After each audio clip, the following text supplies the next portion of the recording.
agent said, get long-term care for your mom just in case something happens to you, because you're financially responsible for her. I said, yeah, sure. Okay. I don't know anything about it, but I did. Best decision I've ever made. Long-term care insurance was a lifesaver to help me pay for all the caregivers. Anyway, so as a leadership executive, I knew how to hire really good people. And so it was kind of a funny story because I also realized that something called a talent pool. If your talent pool is bigger, you're going to have more people to choose from. So most people think of one agency to call. I thought, okay, I'm going to get a bigger talent pool. I'm going to get 5 or 6 agencies sort of on my team to create, more candidates. And so I would call these agencies, and they say, we're going to send somebody over. I said, no, no, no. You're not sending anybody over. I'm going to go interview them at the local Starbucks first. And if I like them, I'll give them a trial shift.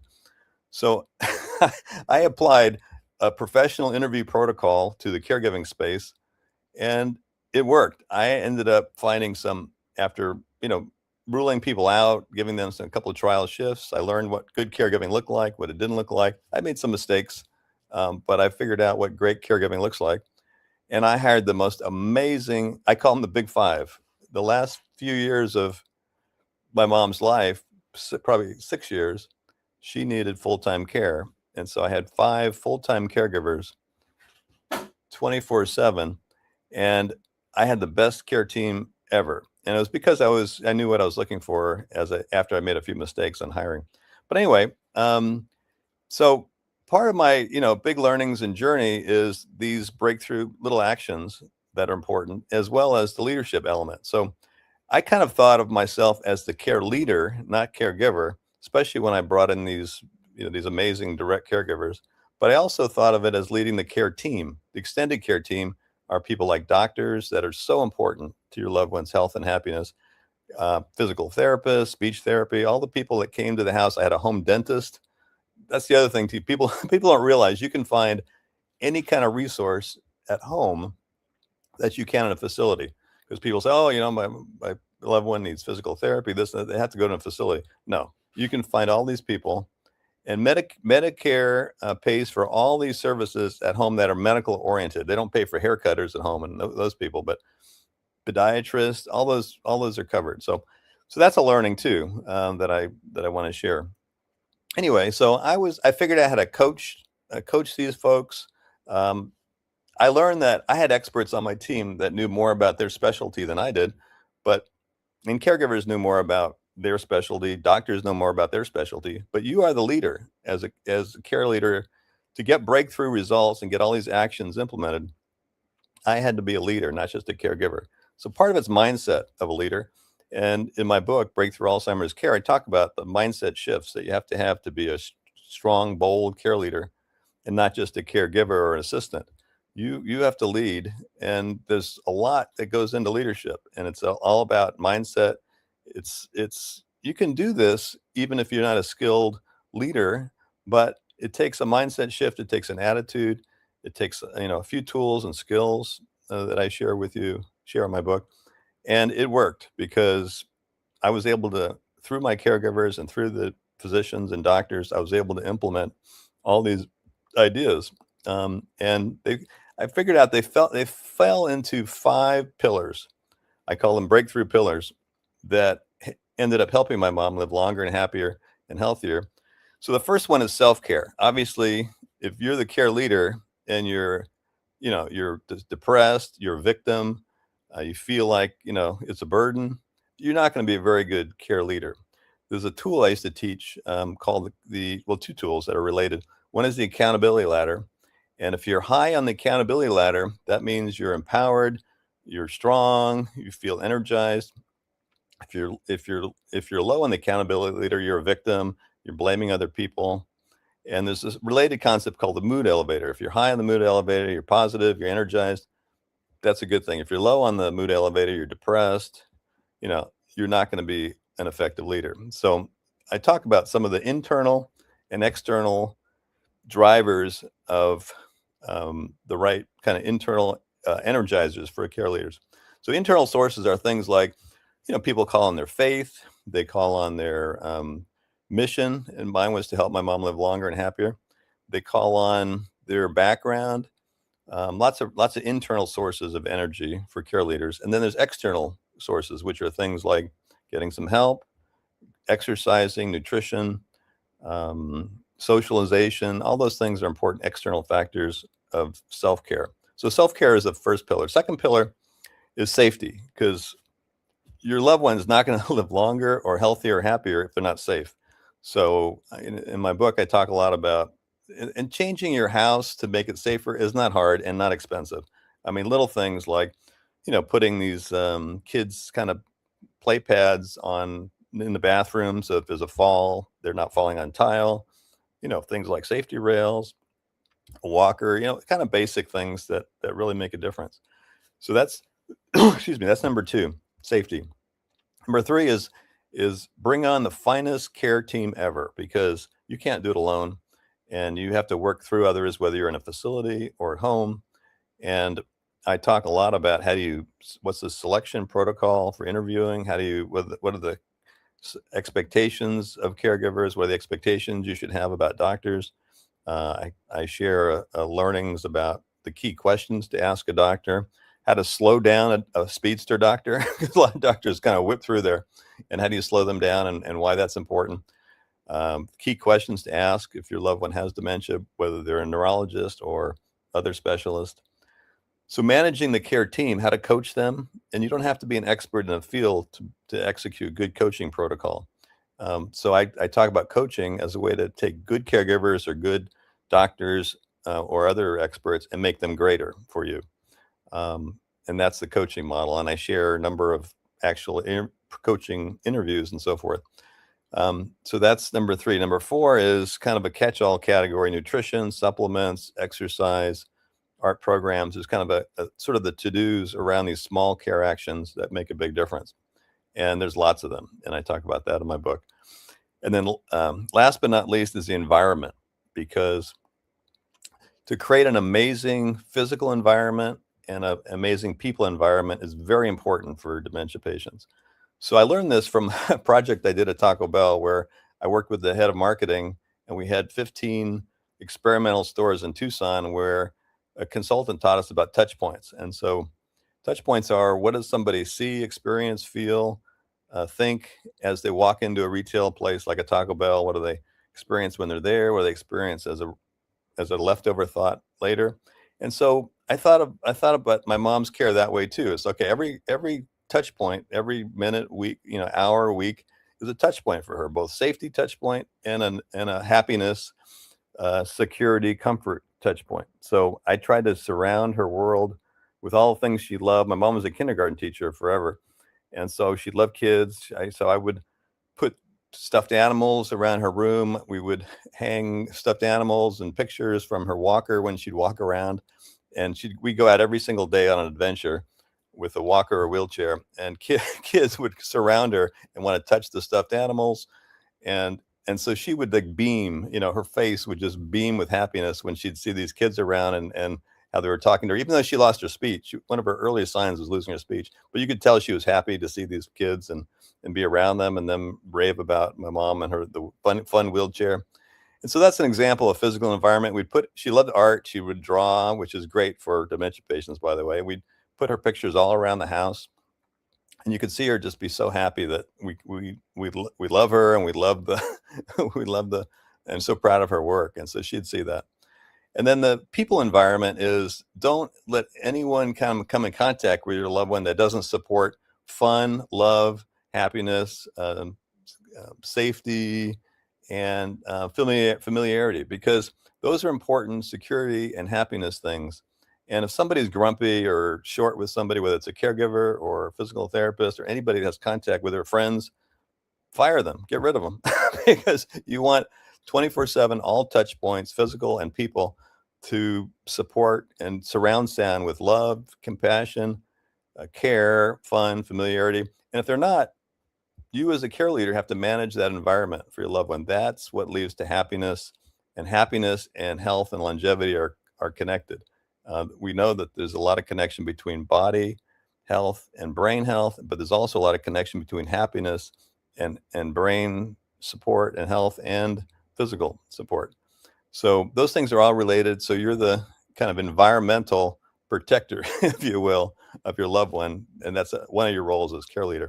So all these 5 pillars are critical for this belief in long-term health, long-term longevity, and happiness. And happiness is kind of the linchpin to all this thing. If your loved one isn't happy or safe, these things aren't going to happen. So my thought was my role was care leader to implement all these things, small actions, and provide my leadership to make them happen.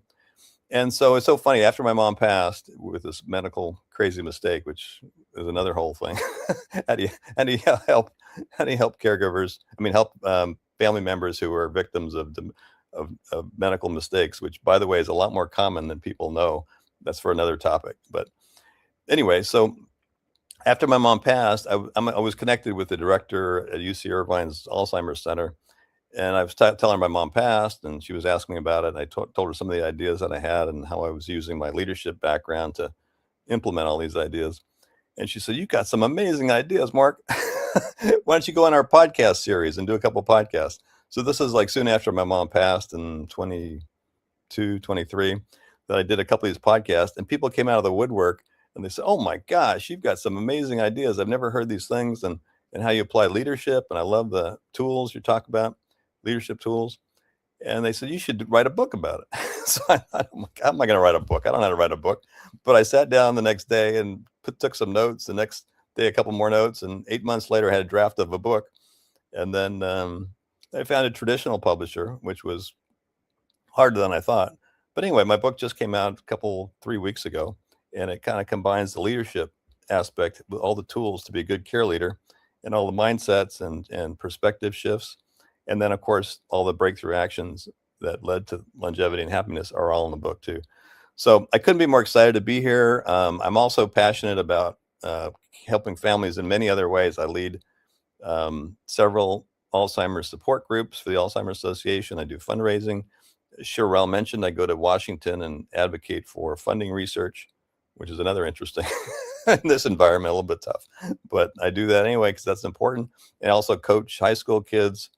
I have a program right now I'm leading with as a pilot for Orange County Alzheimer's Association called Brilliant Minds, where high schoolers get together and they do fundraising and community education. I'm one of the mentors for a bunch of these teams, which is interesting because I don't have any high schoolers, but I'm learning a lot about high school slang, which is kind of fun.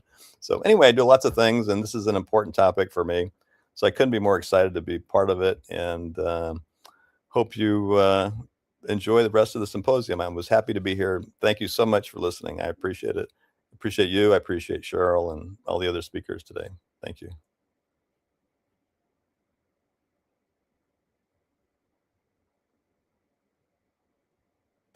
Okay, let's give it up for for our wonderful Mark. That was wonderful. Thank you so much for sharing that, Mark.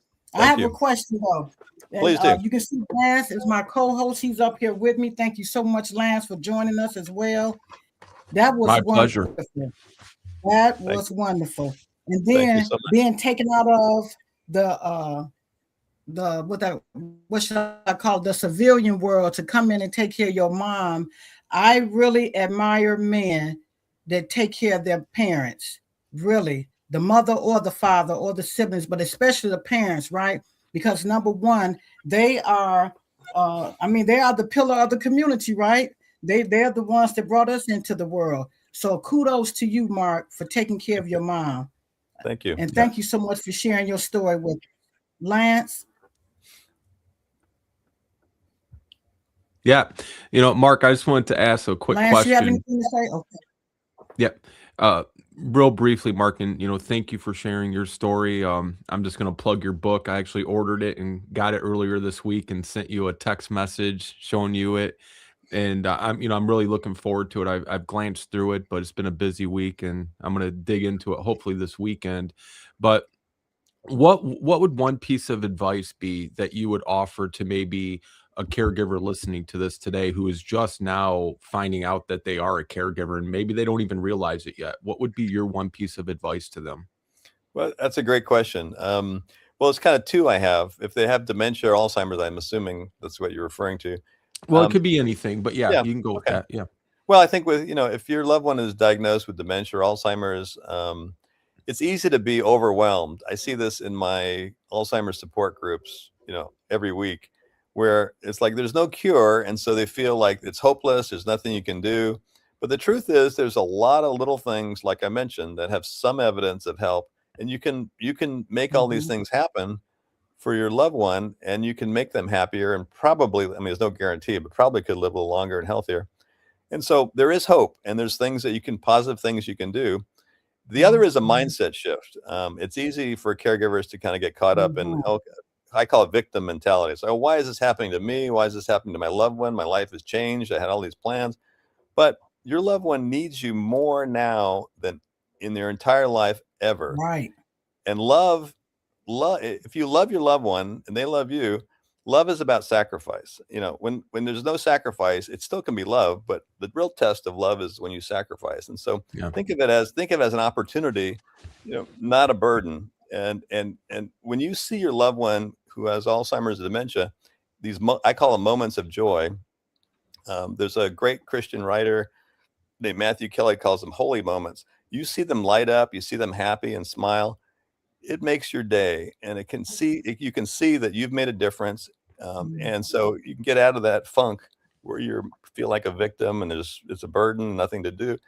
When you see that joy, that makes a difference. So those are the two things. I think there's a mindset shift and a belief that you can make a difference, and those things will, I think, give you energy to shift from being a hanging on caregiver to being Yeah. a care leader. So Yeah. And I'm always fond too. And that is such great sound advice, Mark, and very helpful for people because it's an overwhelming situation. I mean, you were going from corporate America to being a caregiver. I mean, that's quite a change in environment and, responsibility. And I would say even probably more so responsibility than even your job in corporate America. But I like to give, family caregivers an affirmation because we find often that they feel like they're Mhm. alone. Nobody understands what they're going through. And we just like to tell them, as evident by Mhm. today's symposium, you aren't alone. There are people out there that can relate to you, they can support you, and they could just be almost like a mentor in shepherding you through those stages of caregiving. So thank you so much for what you're doing in your advocacy, Mark. oh, thanks, Lance.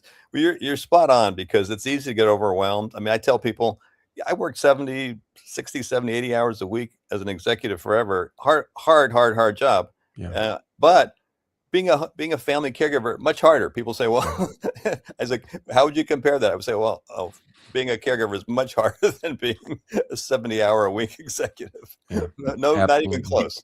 So, Yeah. but it can be also the most, taking care of my mom was Very both true. it was the most difficult thing I've ever done, but it's also the most rewarding thing I've ever done. So, Yes. yeah. Yes. Well, thank you, Mark. Yes, thank you so much, Mark. And we Thank you. appreciate you coming in and taking the time to spend with us, Mark. Enjoy the rest of your day, but hold on, don't go anywhere yet, Mark. Okay, Lance, you ready to introduce the next speaker, Jason Wilson? Yes, I am. Let me just pull Jason up here. It's Wonderful. our honor Okay, and I'm gonna go off the stage. it's our honor and privilege to welcome the next speaker, Jason Wilson. The title of his talk with us today is called Inside the Dream World. Please welcome us in joining one of our dynamic featured speakers for the third annual Global Male Caregiver Symposium, Jason Wilson. Jason is an entrepreneur, a mental wellness advocate, and founder of the Circle of Friends Club. He's a proud graduate of Morehouse College. Jason began his career in the fitness industry. He spent more than 10 years as a certified personal trainer and manager across Atlanta and Dallas. He later made the bold move to Bogota, Colombia, where he expanded his impact globally, embracing new culture, language, and purpose. Drawing from his experience as a fitness professional, an ECL teacher, a spiritual life coach, and a mental health advocate, Jason founded the Circle of Friends Club, an online community dedicated to helping individuals break free from anxiety, depression, PTSD, and suicidal ideation. Through his podcast, Circle Back to You and La Mezcla, I apologize, Jason, if I got that wrong, Perfecta, Jason continues to empower people to reclaim their strength and unlock their dreams. So please welcome Jason Wilson. Good morning, everybody. Can everybody hear me? Hello, can everybody hear me?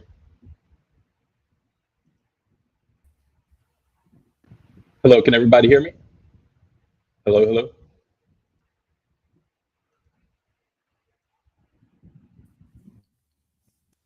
Can everybody hear me?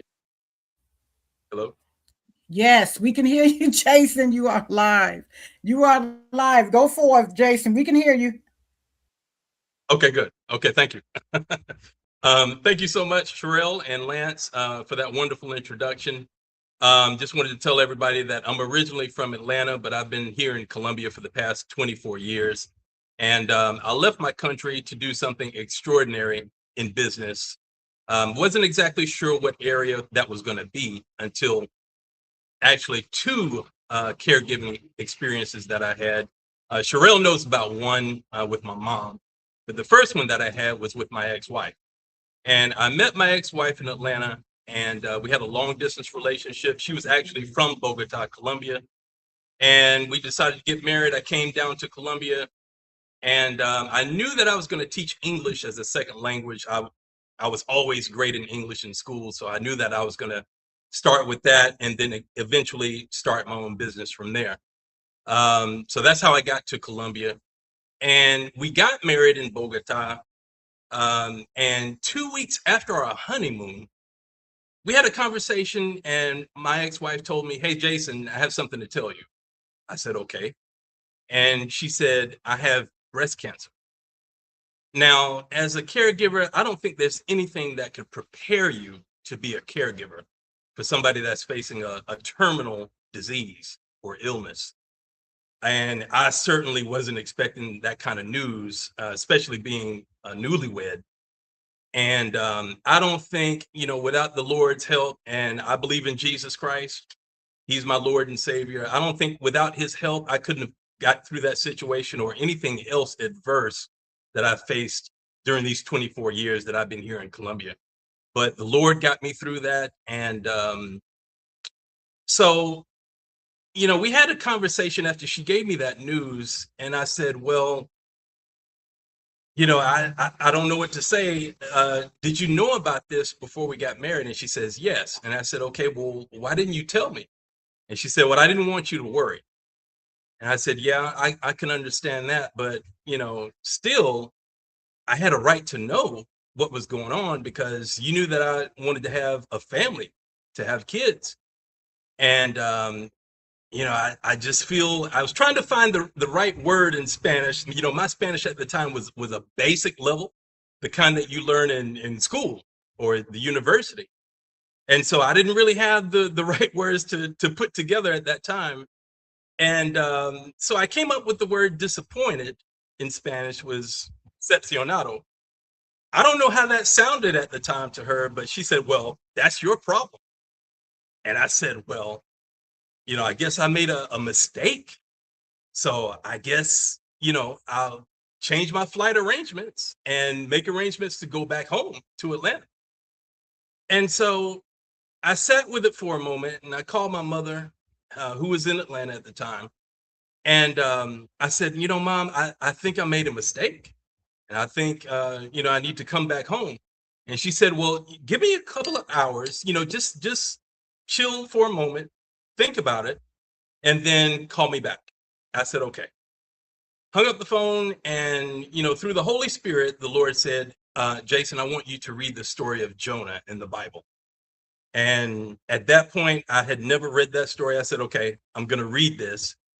And I read it, and by the end of the story, and mind you, Jonah was a person who was a prophet of God, and God had him go to a city called Nineveh to warn these people that their behavior was a sin against God.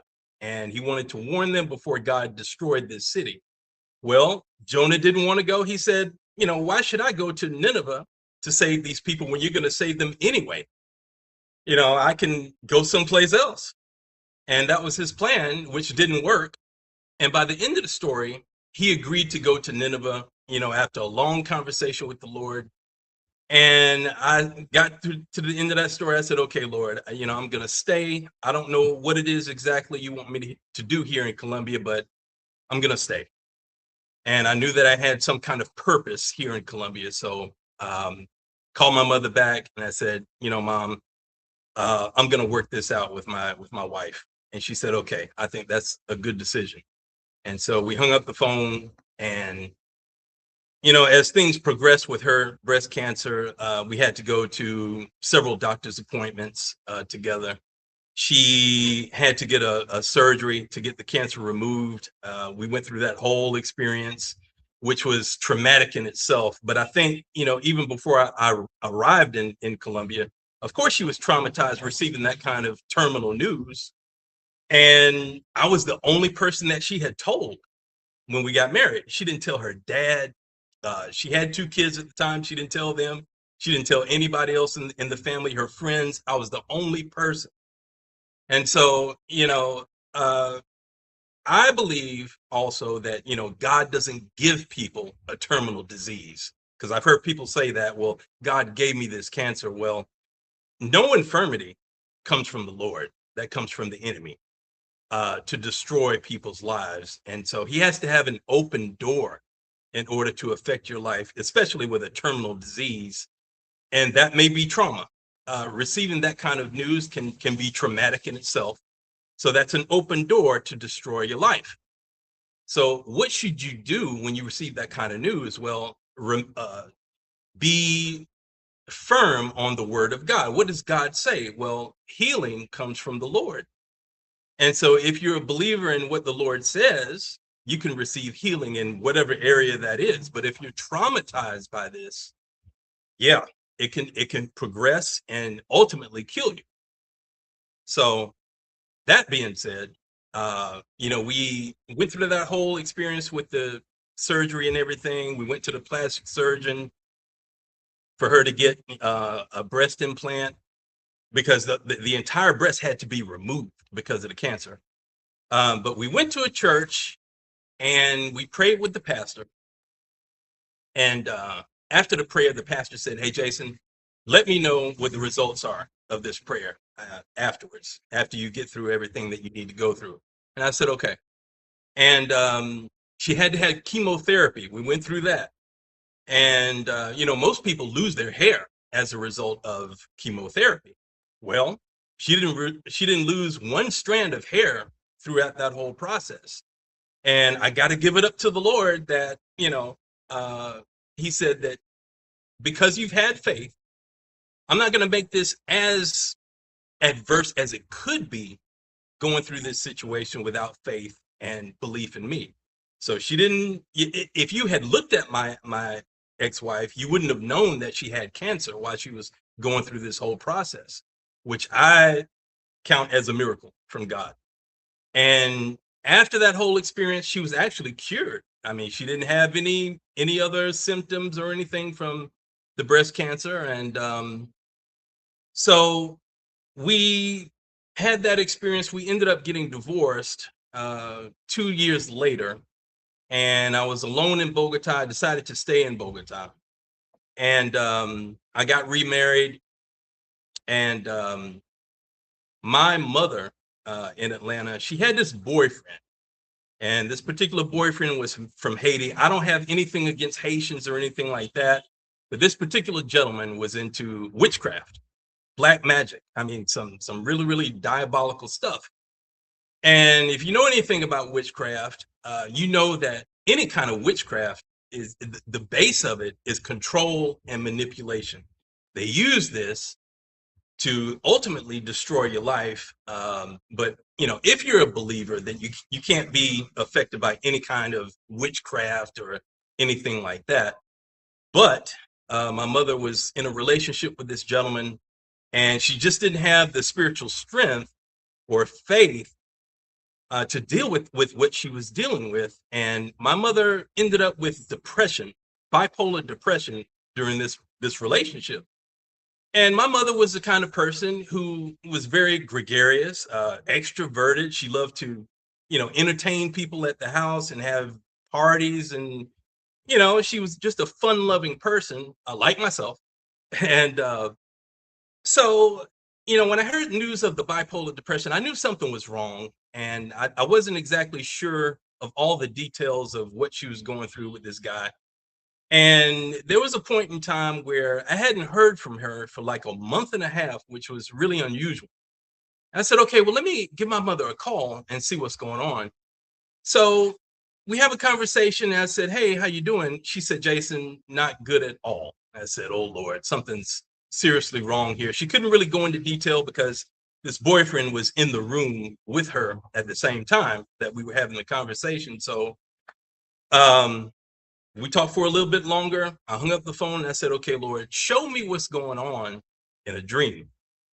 And, God speaks to us in dreams all the time. And when it comes to mental health, which is what I learned about spiritual warfare along this journey, is that, everybody who deals with some kind of mental illness, it can be PTSD, depression, anxiety, suicidal ideation.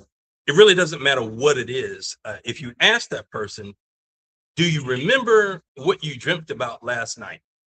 9 times out of 10, they won't be able to tell you what they dreamt about. They don't remember. And there's a reason for that. The enemy does not want you to remember what you're being influenced with in the dream world. You can call it the dream world, the spirit realm, whatever you want to call it. It's all the same thing.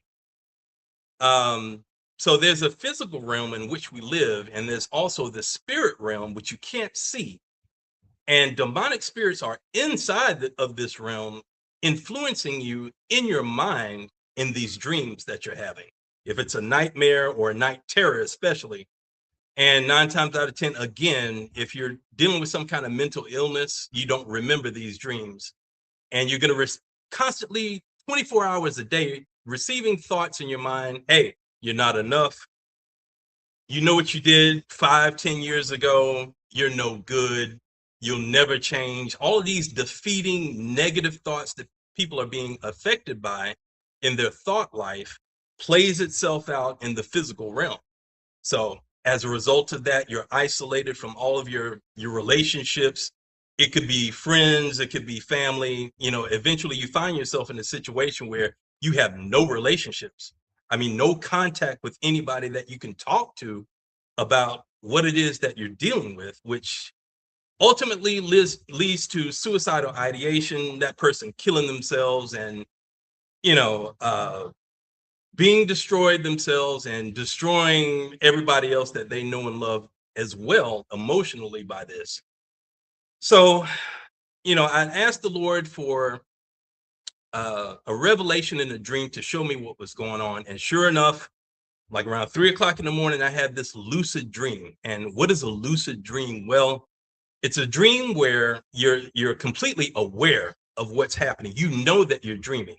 So of course you can see, you can touch, you can smell, you can hear. I mean, you have control over all of your senses as if you were awake, but you're in the spirit realm. You're in the dream space or the dream world. And so I had this dream, and I see myself at the top of this building in a city downtown. I couldn't really recognize what city this was, but I see myself at the top of this building, and off in the distance, I see this bus, this huge bus, and it's full of people. And it's filling up with this turquoise blue water, like you see at SeaWorld or Six Flags or someplace like that. And it's teetering on the edge of the building like this, and it falls off the building and hits the ground. So I go down to the street level, I see the bus, and the water is inside of there. I open up the door to the bus, and all this turquoise blue water gushes out, and I go inside, and all the people in there are dead. But I go to the back of the bus, and I see my mom. She's alive. So I pull her out of the bus, and then I wake up from the dream. And I said, Lord, I don't know what's going on in Atlanta, but I need to get on a flight now, go home and see what's going on with my mom. So I get a flight. I'm there like a couple of weeks later, and I get to Hartsfield-Jackson Airport in Atlanta. And red flag number 1, the boyfriend picks me up in my mother's car at the airport. And, I wasn't expecting that. So red flag number 1. Red flag number 2, I get to her house, and ladies and gentlemen, from here all the way around to here, all of her hair has fallen out. I mean, it looks like she's partly bald, like a man. And of course, I'm in a state of shock. And I was like, what's going on? What's going on in here? And again, she couldn't go into detail because he was there. And a couple of weeks go by, we're watching TV, and I don't know if you've ever heard of this TV show called Snapped. But I'm going to tell you what this is about. Snapped was this TV show on cable.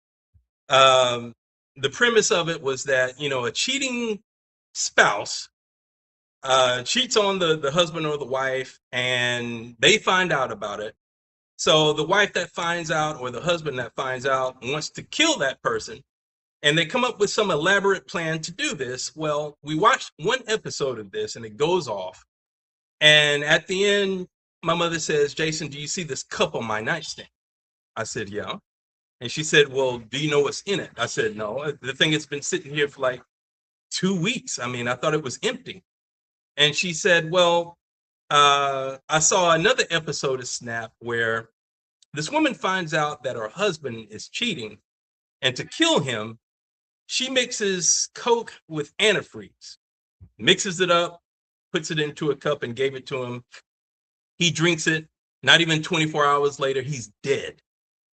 And she said, if you had not gotten on the plane and gotten here when you did, I would be dead right now from drinking this. This is antifreeze with Coke. And, I was just flabbergasted. I didn't know what to say. And do you know what the color of this liquid was inside the cup? It was turquoise blue. And it brought me all the way back to what I saw in this dream. And I didn't really know what this dream was about at the time. And God gave me the interpretation of it later. Well, he would be using me in the area to talk to people about this, about the spirit realm and dreams, how that affects people, and in a way that, that person eventually wants to commit suicide, which was my mom's situation. She wanted to kill herself from dealing with all of these demonic, negative, defeating thoughts 24 hours a day. And she would have some hellacious nightmares. One of them she told me about. And of course, during that time, I didn't have the knowledge that I have now to help her with this. But yeah, that's one part of the dream. And then water, any kind of water that you're in, especially if it's blue or if it's clear, is representative of the Holy Spirit. And the people in the dream inside the bus, those were suicide victims. The bus in itself, any kind of vehicle in a dream is representative of your ministry. What way in which God will be using you to be a blessing to the kingdom. And so the whole interpretation is that, God was going to use me in an area to help people to interpret dreams like this, these nightmares, these night terrors, and also dreams in which God can give you a breakthrough idea to have, a wonderful thing that you can do or use to be a blessing to people in an extraordinary way. Or he can give you a warning dream. I mean, there's 20 categories of dreams that I found out about later. So, some of those dreams, or actually the majority of those dreams, God will use in order to bless you, to warn you about things. And that dream that I had was a warning dream about what my mom was going to be doing with her suicide attempt. But, the enemy can also use dreams as well to destroy people's lives and ultimately kill you. So, that's what I help people with now. And Circle of Friends Club, I was motivated through these two experiences, these caregiving experiences, to start an organization, a community, because that's what people lack, especially when they're dealing with some kind of mental health issue. It could be a terminal disease as well. They don't have a community. They're completely isolated. So having a community of people will help tremendously. So I actually, through Circle of Friends Club, I started an event like this online to help people talk about their stories. And it's tremendously healing to talk about that. They don't have anything or any venue or anybody to talk to about these things, which isolates you too. So, having a symposium like this is a wonderful idea. Sherelle, I thank you so much for doing this. It's a blessing. And again, I thank you for this opportunity to be here and talk to you about this today. Thank you so much for listening, ladies and gentlemen. It's been a blessing. Thank you again. And the way that you can get in touch with me with Circle of Friends Club, I do have a website. It's circleoffriendsclub.com. So, you know, as you know, we're in a mental health crisis, but we're also in a loneliness epidemic right now. So I started another company called Spirit Link, and Spirit Link is to help high performance individuals who are entrepreneurs, athletes, entertainers, and leaders from all fields. These people are faith-led and also fitness-oriented. So Spirit Link is spiritlink.com. So that's how you can find me. My largest network, of course, I'm available on Facebook and Instagram, but LinkedIn is my biggest network. You can find me at JW the Healer on LinkedIn. Thank you again.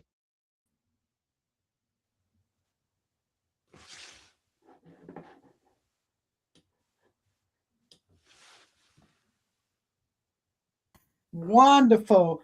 Wow. Thank you so much. I mean, Jason, that was wonderful. Thank you so much for your information on Inside the Dream World, right? We Thank do you. have dreams, we have vision. Sometimes it takes someone to interpret it. However, I just want to say one thing, or really just ask you one question. Sure. What wisdom do you have for a caregiver that's going through, be it in the past, present, or maybe in the future? Just give me one wisdom key. Well, Wisdom key God for is caregiver. sure. Again, like I said in the beginning of the story, I don't think there's anything that can prepare you to go through something like that with somebody that you love and care for. God is the author of peace. So I suggest to anybody, you know, with that kind of news that you receive, the best thing that you can do in order to have peace in that situation and to give that person peace that you love and care for is to go to the Lord in prayer.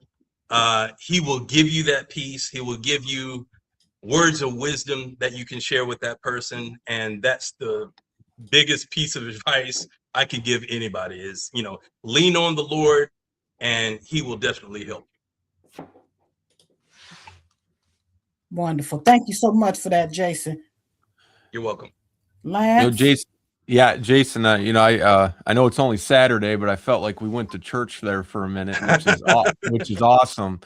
You know, I have a 9-year-old son, and one of his favorite songs when he was really, really little was, I think Hillsong sang it. It was "Who Am I?" And there's a verse in there. It says, you know, the Son will set you free, and you'll be free indeed. It's, I think, John 8:36. And as you're talking, that's what I'm thinking of. You know, can you share just briefly for people, because we're strong in our faith too, and very proud of our faith. And you know, I felt like, you know, in my journey and, you know, just in life in general, you know, the Lord came through so many times, you know, even when you don't see a way, he can make a way Yes. for you, you know, and when your bride or to be bride, you know, shared that with you, how did that help, you know, support you and then ultimately your marriage as you're caring for her, you know, going through, you know, breast cancer? How did that play such a pivotal role for you? Oh man. Well, receiving that news in the beginning, I mean, it was so devastating. To be honest with you, I was a man of faith then. Mm, Of course, I didn't have all the knowledge that I have now, but you know, we're all growing in our faith, you know, on this faith walk. But the first thing that I did though was go to church and seek help from a pastor. yeah. He came to our house and prayed with us, which was a huge blessing. And so I think to surround yourself by a support So network like a church will definitely help with you helping you to grow your faith in that situation. And again, the Lord would never put you into a situation like that. Ultimately, he's going to be able to use that situation in order to help you become the man or the woman that he's called you to be. And to me, it's impossible without the word of God, without surrounding yourself by a network of support. So a church in that situation for me was a huge blessing. Yeah, no, that's great, Jason, and just appreciate you sharing your, your wife's story and your mother's story, and you know, pray and wish all the best for you, and what you're doing to help raise awareness to mental health and just in your own life, and appreciate you joining us today. Thank you so much. I appreciate it. Absolutely. Speaking of church, Sherelle, we're welcoming Thank our you, next Jason. speaker, Pastor Brian Willingham. The title of his talk is going to be Moses, the Nursing Father. Please help join in welcoming one of our inspiring featured speakers for the 3rd annual Global Male Caregiver Symposium. Pastor Brian Willingham is a minister, an author, a veteran, a community leader whose life reflects a deep commitment to faith, service, and leadership. He's licensed by the United Methodist Church in 2014. After training at the United Methodist Theological Seminary, Pastor Willingham has authored 7 powerful books, including Thunder and Lightning and Soul of a Black Cop, which earned a bronze medal for Best Nonfiction for the Independent Publishers Association. Before entering the ministry, he served 7 years in the United States Army. Thank you for your service, Pastor. And later dedicated his career to law enforcement as a Flint police officer. His service earned him the President's Volunteer Service Award from President George W. Bush.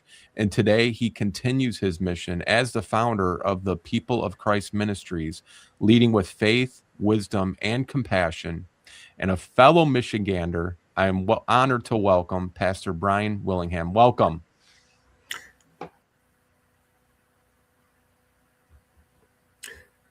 Welcome, and thank you for having me today. This is indeed as we've said, again, I thank you for the introduction. My journey in caregiving, as has been said, began in the military as an 18-year-old, joined the Army. Sometime in the military, I became a part of a funeral detail where I helped bury veterans in part of their funeral services. And that was kind of my first introduction to ministry. I was in Germany when the wall fell, when the Berlin Wall fell. I was there again, serving as a police officer in Flint. I've dealt with people through a number of epidemics. One, the crack cocaine epidemic, the water crisis I've served through. Sometime in my policing career, I accepted a call into ministry and the pastorate. Lately, after retiring, I've gone into being a hospice chaplain, where I spend my days counseling people in end-of-life situations. Also, I'm a master certified life coach, and so I've been in the caregiving business as a male most of my life. In addition to that, being married over 35 years, 3 adult children as well. So within the family, within the community, and on various levels, I've been involved in caregiving as a male, again, for most of my life. And so when I was presented with this theme of male caregivers, I immediately thought of the biblical leader Moses. And it was Moses who, through his difficulty in leadership, dealing with people in leadership is difficult challenge. Moses was having a difficult time leading the people. And there was a point in time where Moses challenged God and he cried out to God. And he used this term in his rebuttal to God. And he said, "Am I as a nursing father?" You know, and in other words, Moses was challenging God to say, did I birth these people?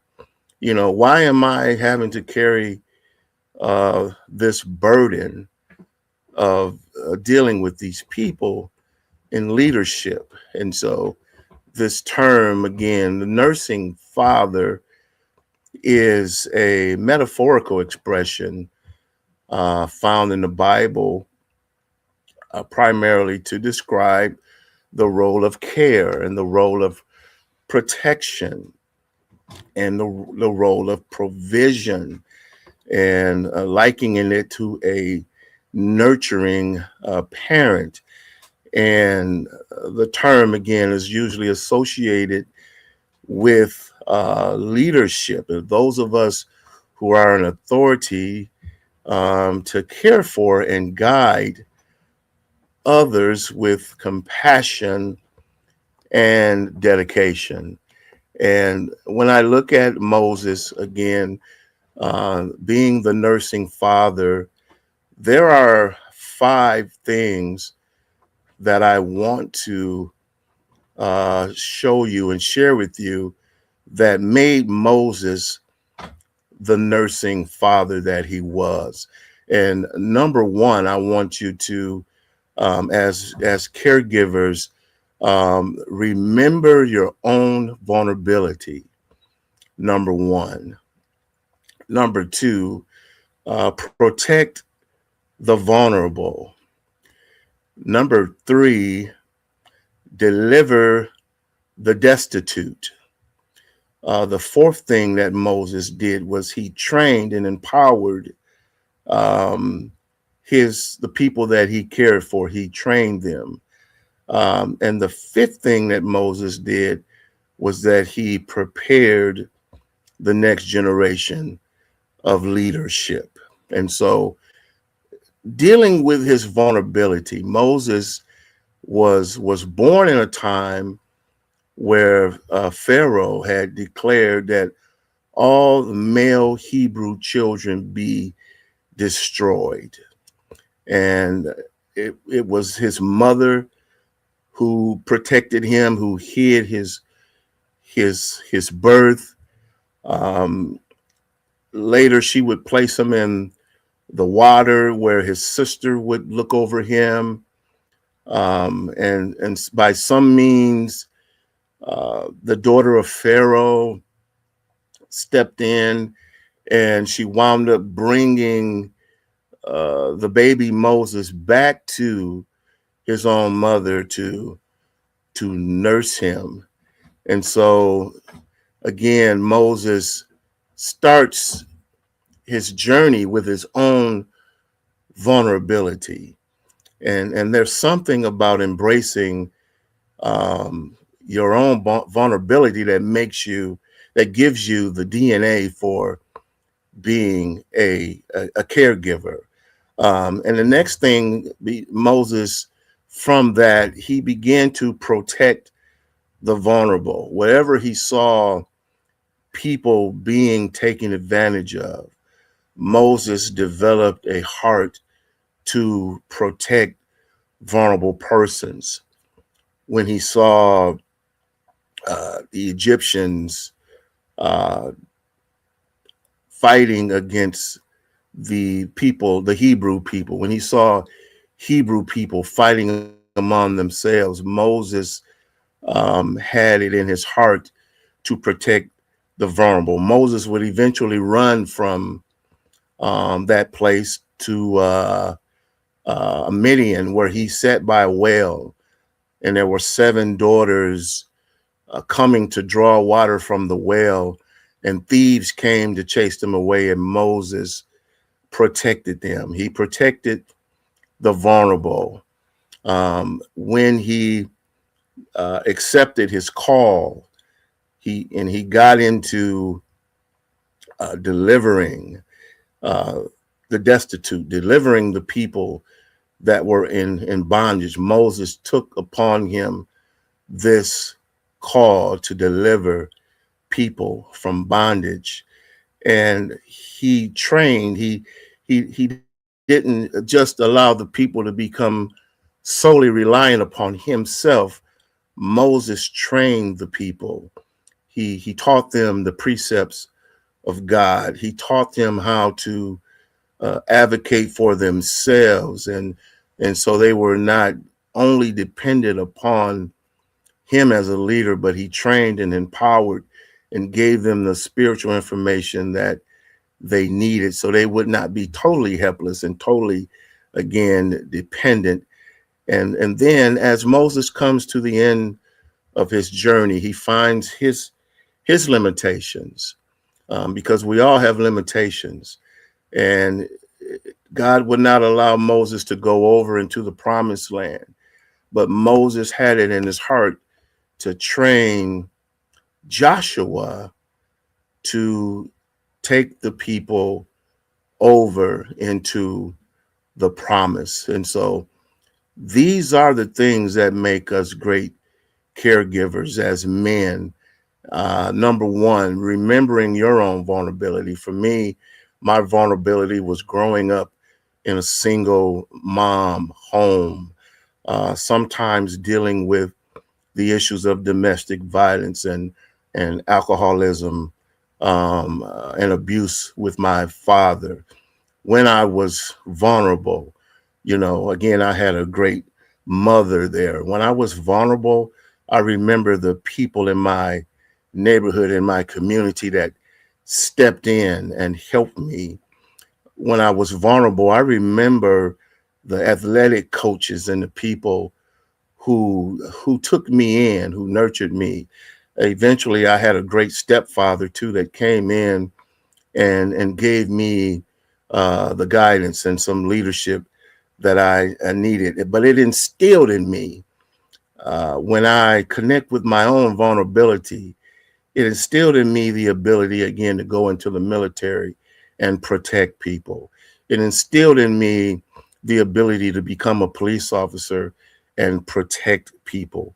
It instilled in me the ability, when I saw the suffering on the streets of Flint, and the drugs and the violence and the economic disparities that happen, it instilled in me a will to help deliver people from those situations as much as I could. And it instilled in me, going into the ministry, again, to teach and train people how to do the best that they can for themselves. And again, now at 60 years old, as much as I've been able to do, what God is showing me now in the final steps of this is how to prepare the next generation of caregivers, the next generation of leaders, because our job is not done as caregivers until we prepare the next generation of leaders. My job is not done as a pastor until I can have the next leader in place. If and when something happens to me, because we won't be able to do our work forever. God has blessed us to have the opportunities to do what we do, but we have to be able to see beyond where we are and begin to humble ourselves and prepare that next generation of leaders. And so, again, I'll give you these 5 things again, as I've learned from Moses, the nursing father, that I feel are applicable to us as caregivers today. I encourage you, as I close, again, number one, to remember your own vulnerability. Many times men struggle with this. We don't like to see ourselves as vulnerable. But God again says that in our weakness is where we find our strength. Remember your vulnerability, protect the vulnerable, deliver the destitute, train and empower your patients and the people that you care for, and prepare the next generation. Be humble enough to be able to see that this life and this ministry and this work is bigger than you. And just as someone has helped and mentored you, now is the time for us to help mentor and prepare the next generation of leaders. And so, hey, God bless you. And I thank you all for this great opportunity to share. And so I look forward to doing this and continuing. And so this is what God has put on my heart to share with you today. I thank you again. God bless you all. And I look forward to continuing this dialogue. Thank you. Thank you. Thank you, Pastor Brian. That was wonderful. Listen, it's just so much going on. I'm just taking all of this in, right? It's still early in the morning for some people, but we're going to keep this thing going. So again, same question, Pastor Brian. What is one wisdom key that you would share with our caregiving audience? One wisdom key for me is engagement. There's so many things that we think, well, I need to get myself prepared before I do this, or I need the right education or the right training before I do this. And so while that's important, so many times we see in the Word of God where, Noah probably didn't know how to build an ark, right? I'm sure Joseph didn't know certain things to try to help Egypt come out of a famine. But there are times when if God puts something on your heart, you have to engage. Don't wait for everything to be perfect to line up. Engage, get in there. And that was how I learned from being a soldier, being a policeman, a pastor, is that willingness to engage. And then God will give you the tools you need, the wisdom you need, the education you need, but don't wait, because so many people are waiting before they get everything perfect before they do something. And so that would be my thing. Go in there. If God puts it on your heart, engage. Beautiful. Mm-hmm. Wonderful. Thank you so much for sharing that, Lance.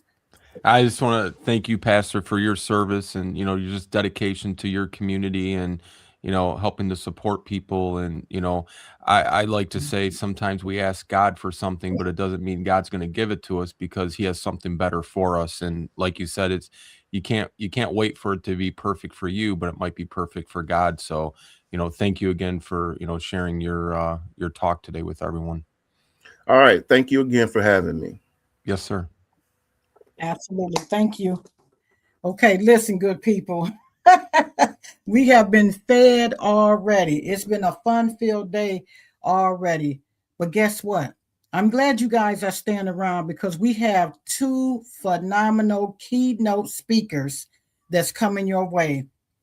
Next is going to be James M. Sims. But before we get to James M. Sims and Lance A. Slatton, we're going to take a 10-minute commercial break.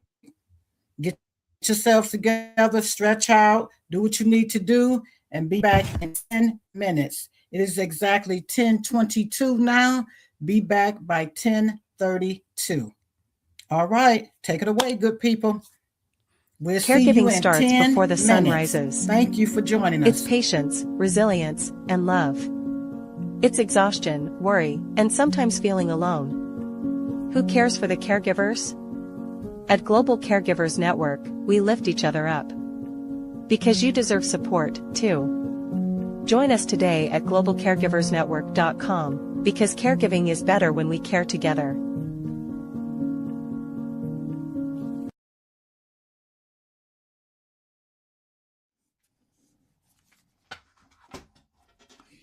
You know, there's really no losing in fishing.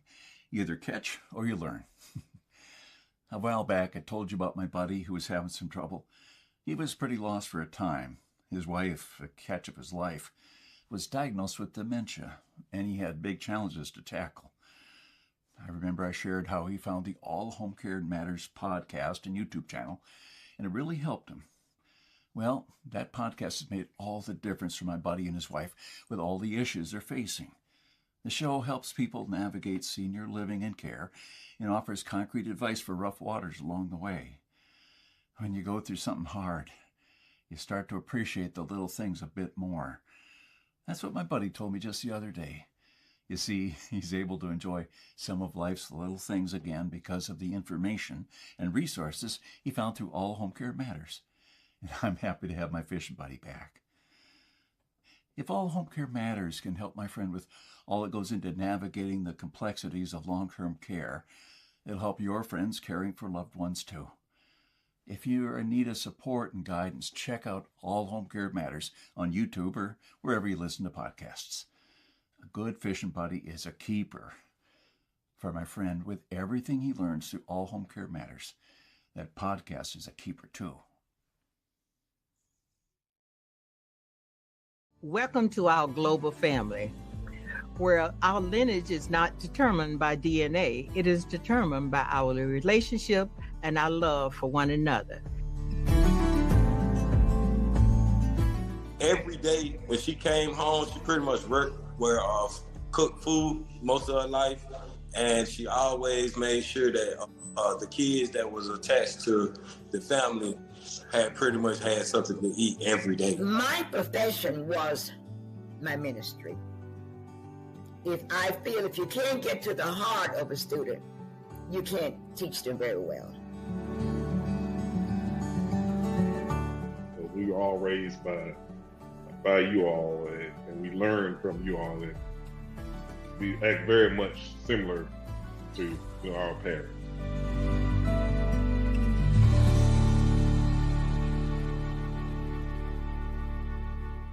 My name is Sherelle D. Mims. I am a registered nurse, caregiver advocate, #1 best-selling contributing author, and a motivational speaker. Can I just see by the show of hands, how many of you have lost a loved one to cancer? So you lost a loved one to cancer too? As a lifelong caregiver myself, I would like to share a quote with you by Lee Iacocca, and I quote, "No matter what you have done for yourself or humanity, if you can't look back over giving your loved ones love and attention, then what have you accomplished?" End quote. I know there's a lot of caregivers out there, and I want to speak specifically to the caregivers. If you are a caregiver in the audience, Facebook audience, I want you to type in, "I am a caregiver." Because as a caregiver, you know we give ourselves to our loved ones, and we tend to lose ourselves. But the main thing about being a caregiver is to take care of yourself.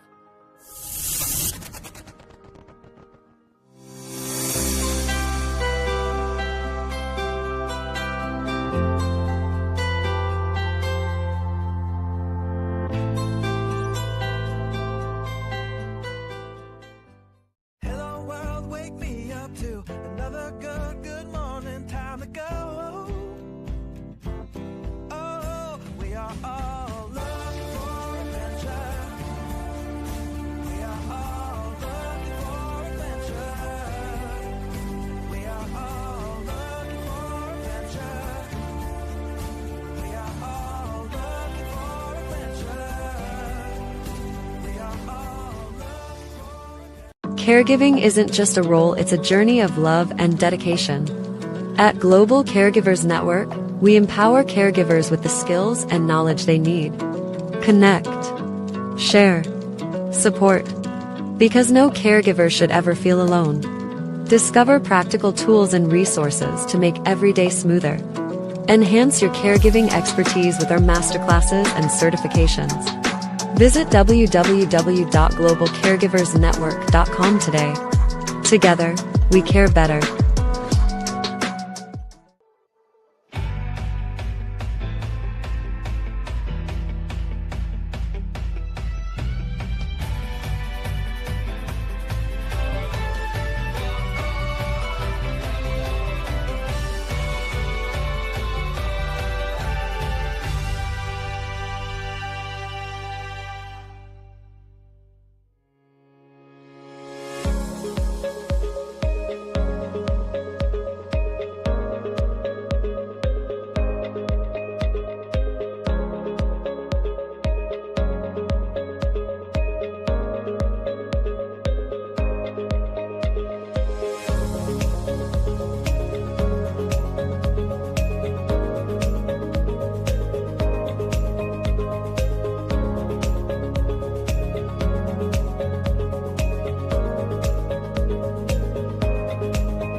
The Global Caregivers Network presents the first annual Global Male Caregivers Summit coming your way April 13th, 2024, beginning at 9 a.m. to 1 p.m. Eastern Standard Time. Register on Eventbrite to hear from the most amazing and powerfully inspiring men as they share caregiving from the male perspective. Grab your ticket today and we'll see you there.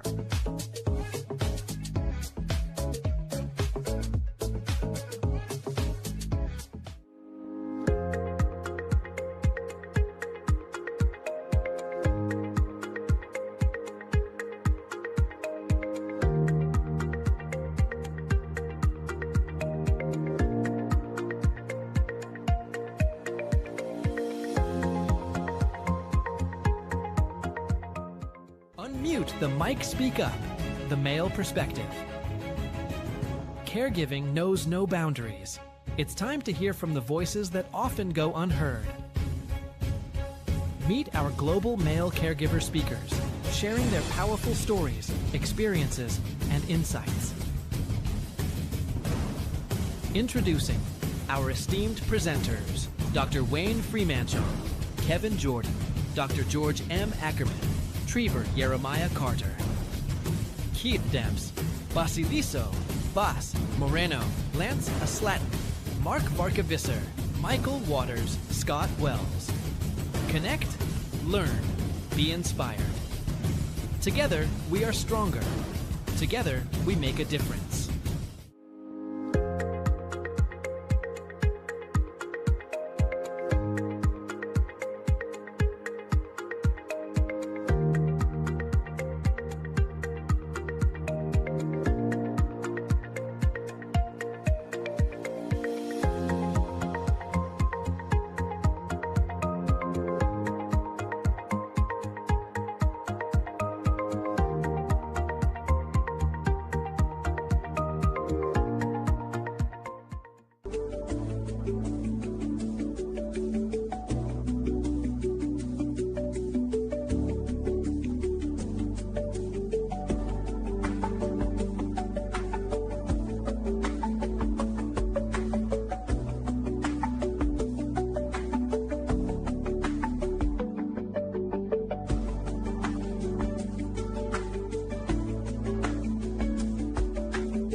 Yes, yes, yes. We are back. I hope you guys are ready because we're going to finish out this thing strong. We don't worry about everybody that's here supposed to be here. We're having a great time. Lance, I thank you so much, my co-host. I just want to put Always a a plug pleasure. in right there. Then also for all of the phenomenal caregivers, male caregivers. I just want to say this, right? Before I bring up my next guest, James M. Sims.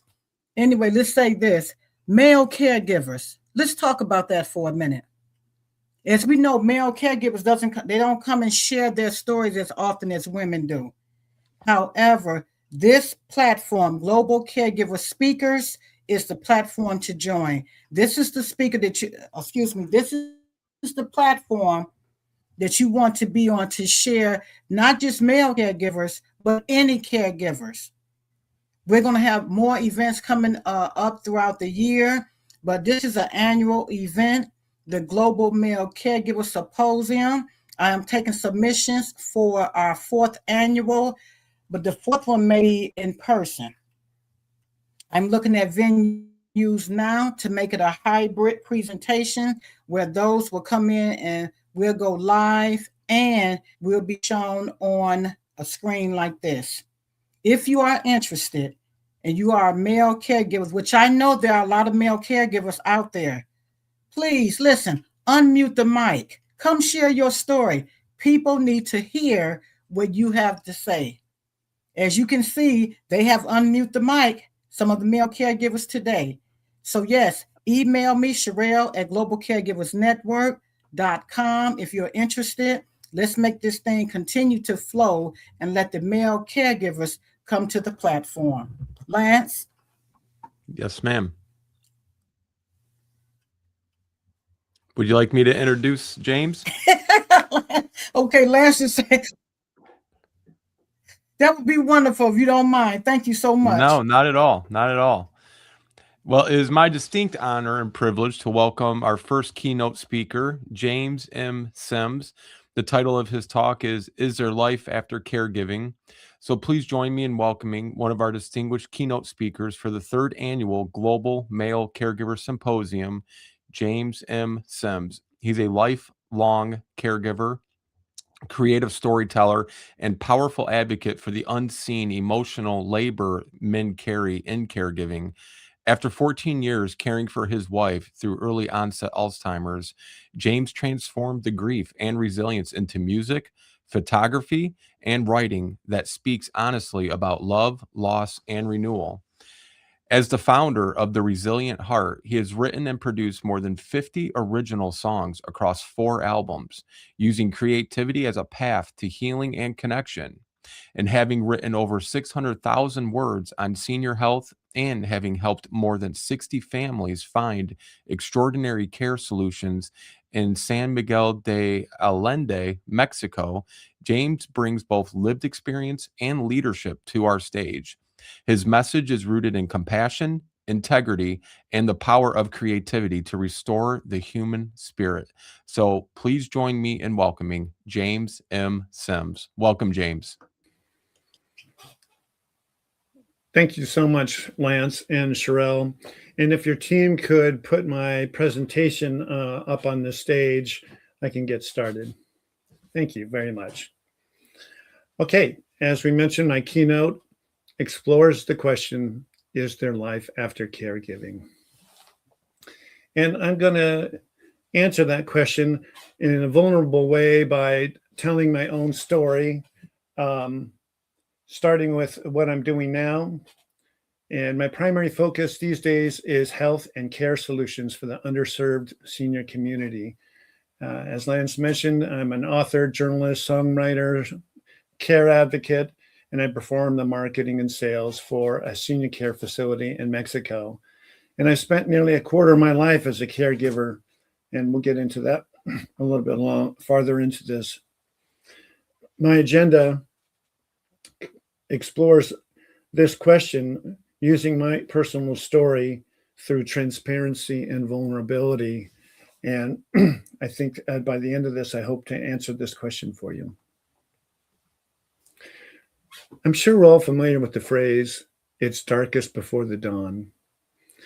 And this was definitely a reality for me somewhere along the way in my caregiving journey. I'd lost my job after 13 years at a company I thought I'd retire with.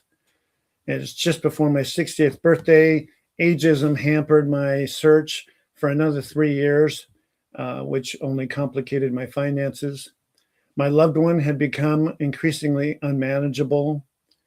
My full-time live-in caregiver wanted to quit.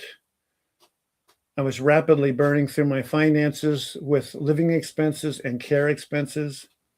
And as I explored options, they really were not meeting my needs. They were inordinately expensive, but much more importantly, they were just entirely unsatisfactory. And I was at my wit's end, exhausted, depressed, disillusioned, and desperate. My outlook was I'd care for my wife, then I'd care for my mother, then I will die alone, broke, and nobody to look after me.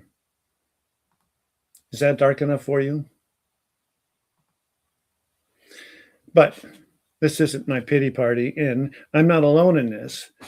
This is a weight that we all carry, and it's not just a weight, it's also an honor as well as a duty. But no matter how you approach it, caregiving is extremely challenging.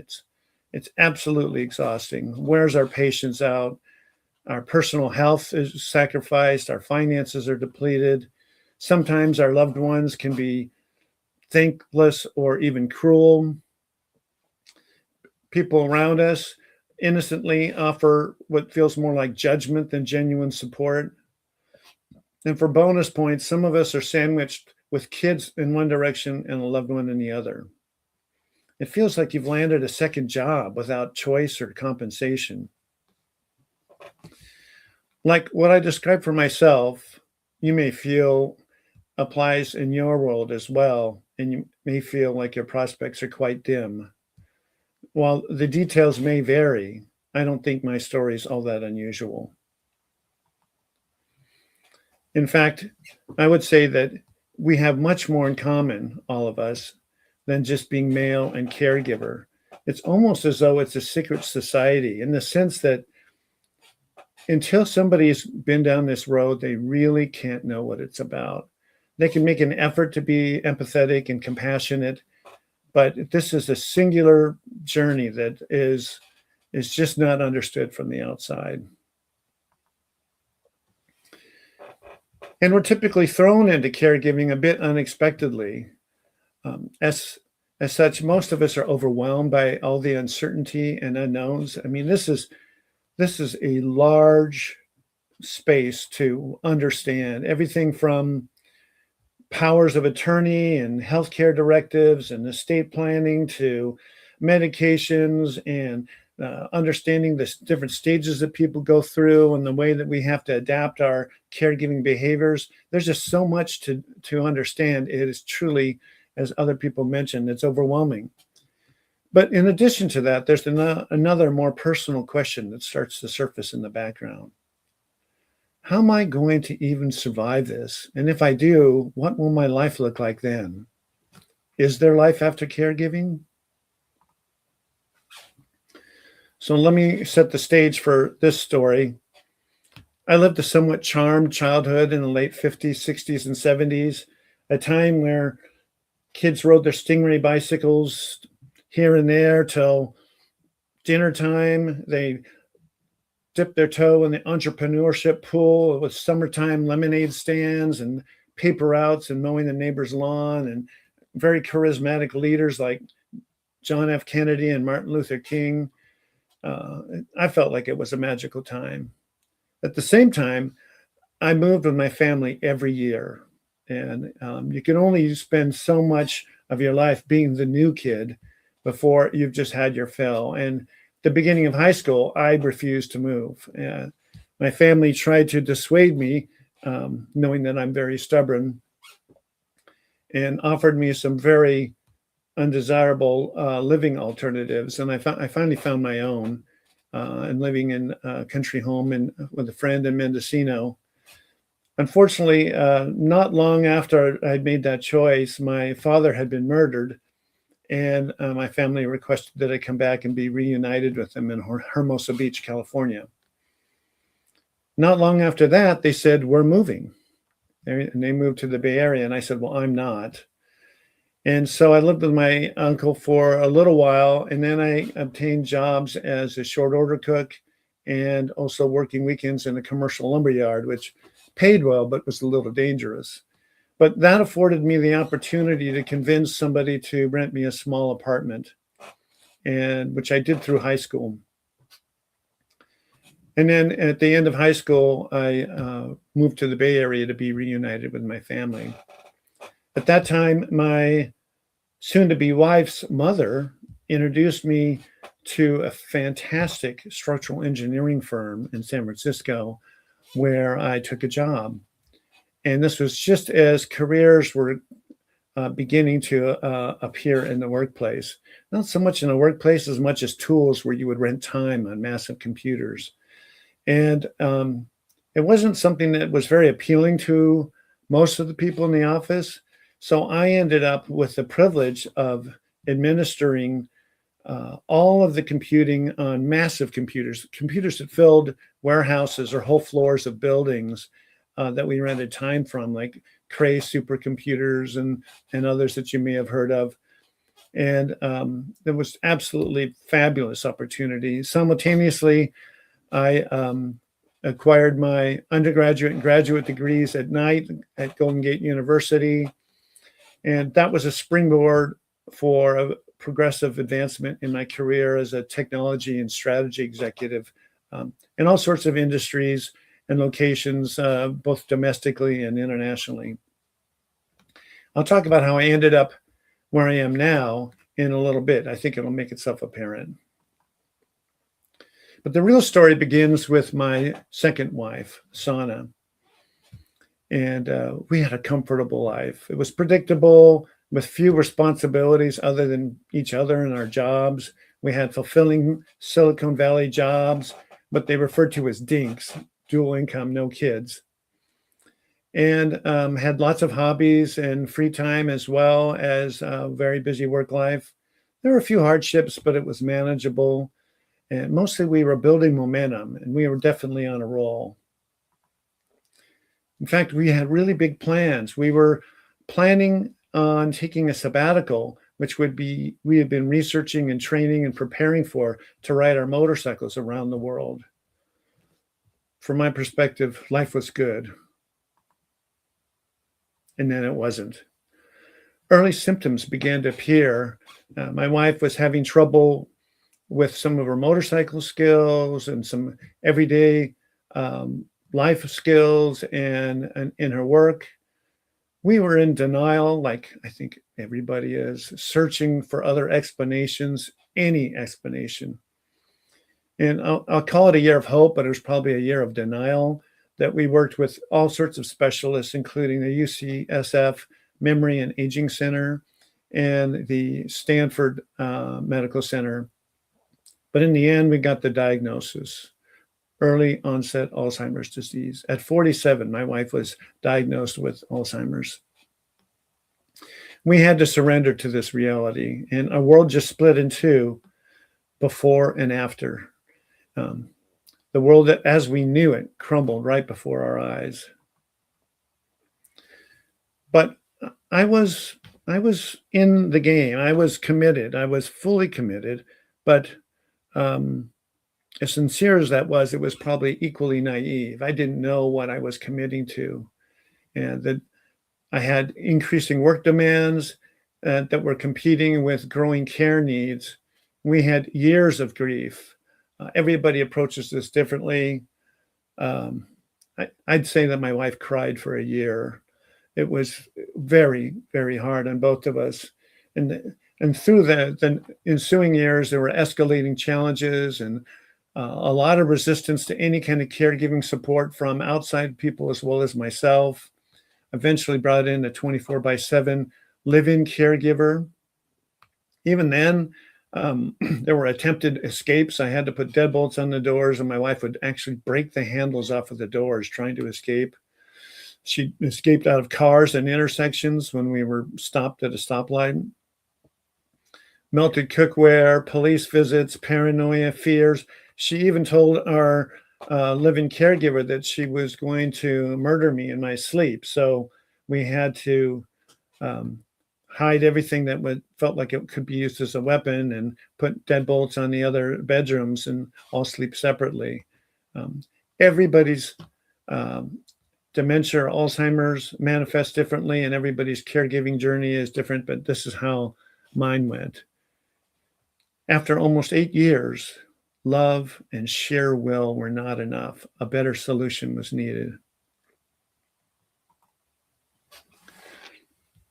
And while this was going on, we had a morale crisis at work. After doubling in size, we made a huge acquisition. We bought another 125 stores. And shortly after that, the recession in 2007 hit, and we had to do the first layoffs in our 50-year history. People were pretty upset, and the morale was at an all-time low. I started and led a large charity initiative to try to redirect our attention. There's nothing that takes your eyes off of your own self-pity when you're helping others. And this was really a wonderful opportunity for not only for the company, but it turned out as it was a wonderful opportunity for me as well. Through this process, I discovered so many people had been going through all kinds of hardships that I never would have imagined. They were just quietly suffering. And I also found that those that had the least to give in terms of time and money were the ones that gave the most, which is an interesting paradox. But it was definitely leading to my awakening of my own privileged life up to that point. It was the beginning of an aha moment that would be a turning point in my life. So through all of this, a new capacity arose in me for generosity and kindness and humility, born from pain and loss. But the situation could not continue. The challenges were worsening. In-home care was no longer sustainable, and I was disappointed with all the options I was finding. I'd read many, many books. The most recent book I'd read was Where is Whitney Now? And it was a husband's accounting of the very similar journey to my own with his wife and Alzheimer's. And at the end, he said that he had found this incredible place in San Miguel de Allende. So my mother lived in San Miguel, and I asked her if she could connect me with the author, which she did. And after we spoke for a bit, he said, "This is absolutely the place for you and your wife. Come on down and I'll give you a tour myself." But unfortunately, he had a stroke. But I did get down there, and I spent a week. I spent time with the residents, with the staff. I got to know the facilities, the area, and I had so much guilt confronting the reality that I was not going to be able to fulfill my promise to care for my wife, myself in our home. That I was overwhelmed with how wonderful this place was, and that they would be able to actually do a better job than I had been doing. So I cried the first day I was there. Cielito Lindo provided 7 more years of extraordinary care for my wife. With that final phase of care in place and more years had passed, my expectations for myself were isolation and grief, as well as financial hardships. It was much less expensive in Mexico, but it was still equal to many families' entire budget for living expenses, out of pocket with no support. As the years went on, the last thing I expected was to meet somebody new, and it happened by chance. And initially, I was deeply conflicted with this, and my friends divided on both sides of the fence. Some said, "How could you?" And others said, "I'm so happy for you." But early on, my wife had once told me, "Honor me, but live on and be happy." So I embarked on this relationship, but I explained I have this very serious commitment that I'm going to follow through on for as long as it takes. And fortunately, she said, "I wouldn't want to be with you if you weren't that kind of person. So I get it, and let's do this together. In the end, Sana passed peacefully in her sleep 15 years after we started to suspect that there was a problem. Today, I'm happily remarried, children and grandchildren, semi-retired after 47 years, reveling in my newfound purpose. Grief remains. When sometimes we talk about getting over grief, you don't get over it, you get through it. And it becomes part of the fabric of who you are. It just doesn't dominate your mind and your attention the same way, but it changes you for the rest of your life. And as such, my perspective on life is incredibly enhanced to this experience. Not that I would recommend it, but as a byproduct, I really grew. In fact, I would say that I'm transformed. The catalyst of the long goodbye with all those years with my wife, the charity leadership that I did for years and helping families find care solutions in Mexico, transformed my mindset to one of service, and both in my work and in my life.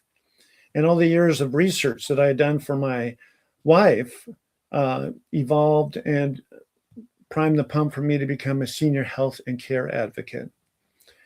And this whole caregiving journey unveiled a whole new breadth in me of generosity and empathy and kindness, greater compassion, endurance, and a capacity for love. It certainly wasn't the life I planned, but it ended up being a much more meaningful one. And today my mantra is patience, kindness, humility, and grace. You could say that my life has been shaped by loss, clarified by purpose, and now devoted to service.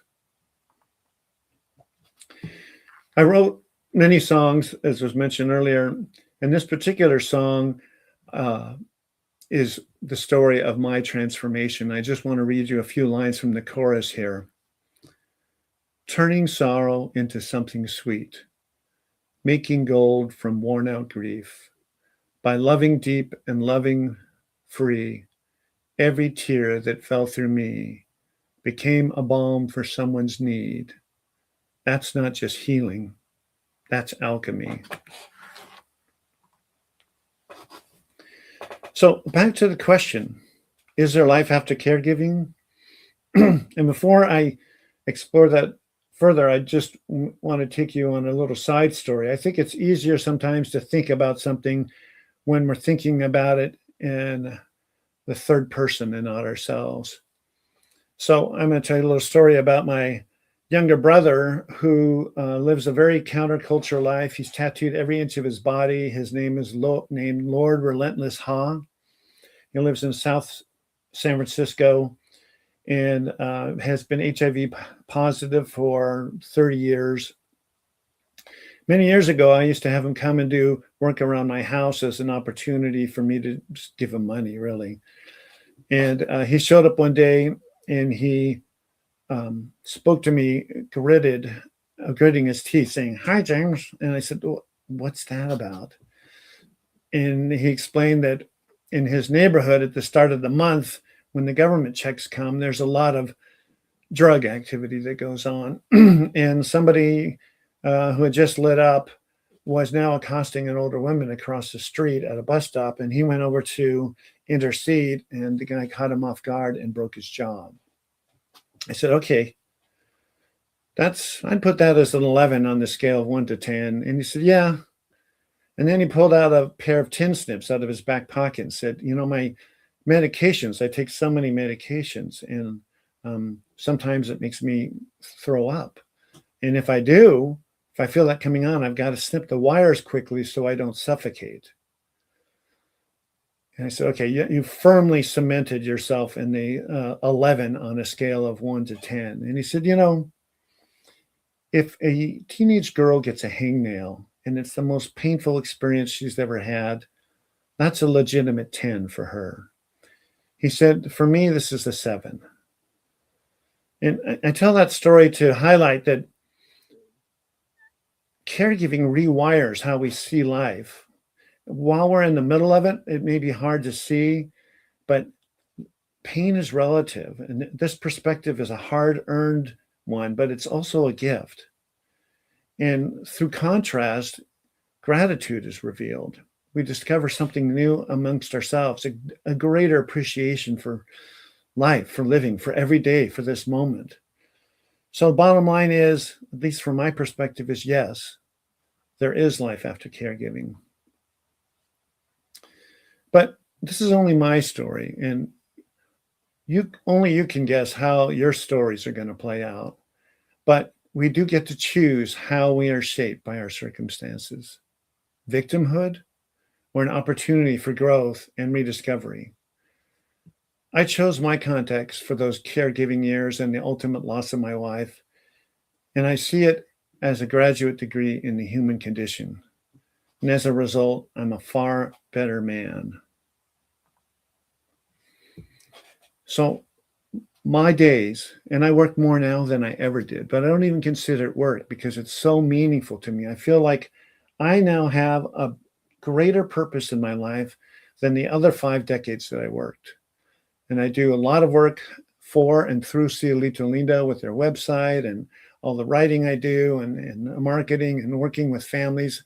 I spend a lot of time consulting on the phone and video calls, helping families work their way through their caregiving needs and possibly choosing us as a solution. As we've said, I've now written 60 songs, and I publish those through the Resilient Heart. I've also recently written a book and published that through Resilient Heart Press and public speaking. But at the heart of all this, it's just that I have the privilege of helping others, both directly and indirectly, as they go down this same road. Everything I've listed above supports my mission, which is to foster informed decision-making and drive positive change within the senior health and care industries. This is the Cielito Lindo website. It's very colorful and packed full of information. I've written hundreds of articles for caregivers about medical needs, about the healthcare industry, about new medical advances, and for friends and family on the periphery of caregiving to help them get greater perspective and understanding of what we're going through. I've written a weekly newsletter. It's very comprehensive, every week for 7 years. I have a massive YouTube channel with over 70 playlists and 1,700 curated videos. And then there's the Resilient Heart for music, and I've written songs like The Things I Should Have Said, The Long Goodbye, The Empty Side of the Bed, The Things She Used to Do, and Every Day's a Blessing. This music is served up through YouTube as a video and 25 other streaming services like Spotify, YouTube Music, and Apple, and others. Then, as I had mentioned at the outset, I had recently published a book. It's the book I was looking for, and it's the way I felt about Alzheimer's and dementia as I had encountered it, which is there's no easy answer. It's not a simple topic, and there's no clear-cut answers. Even the diagnosis takes forever, and they're rarely absolutely clear. I used the Kubler-Ross stages of grief: denial, anger, acceptance, reconciliation, reconstruction, and bargaining, as a way to talk about the journey and the different phases that we go through with our loved one. And the second half of the book is a reference guide for a lot of different situations that we will encounter and how to handle those. So I don't want to do too much thank yous because everyone ahead of me has already said profuse thank yous. I'll just echo their remarks. And if you wish to access any of the information that I've presented, I've got links here, which I believe this presentation will be shared. And also the QR code in lavender is my caregiving contact information, and the pale blue is all of my digital marketing and other professional work like agentic AI work. That completes my presentation.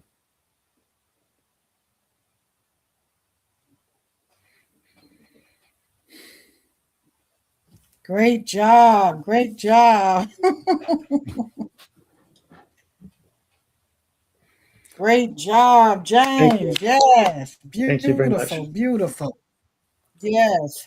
Thank you so much. Everybody had I'm not going to keep you here too much longer, James, but can you just give us one quick wisdom key for any caregiver that's out there right now? One quick yes, wisdom key. I would say that, we need to remember that control is an illusion. And the only thing that's certain is change. So whatever we're going through, good or bad, this too shall change. But the only thing we have control over is how we experience it and how we respond to it. So I'm not Pollyannish by any means when I say that we can come through this experience with an ultimate positive outlook. And it's just how you decide to experience it. And by telling my story and being very open and transparent with you, hopefully I've illustrated how I've transformed myself from an intense and hard-driving executive that I don't think was honestly the kindest guy in the world to 180 degrees. And I'm all about kindness and generosity and compassion today. And I'm so fulfilled by this new purpose in life.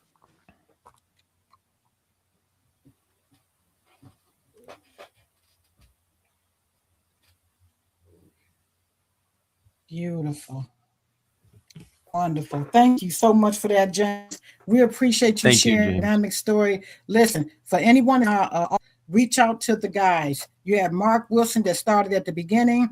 You have Pastor Brian Willingham. You also had Jason Wilson and right here, James M. Sims.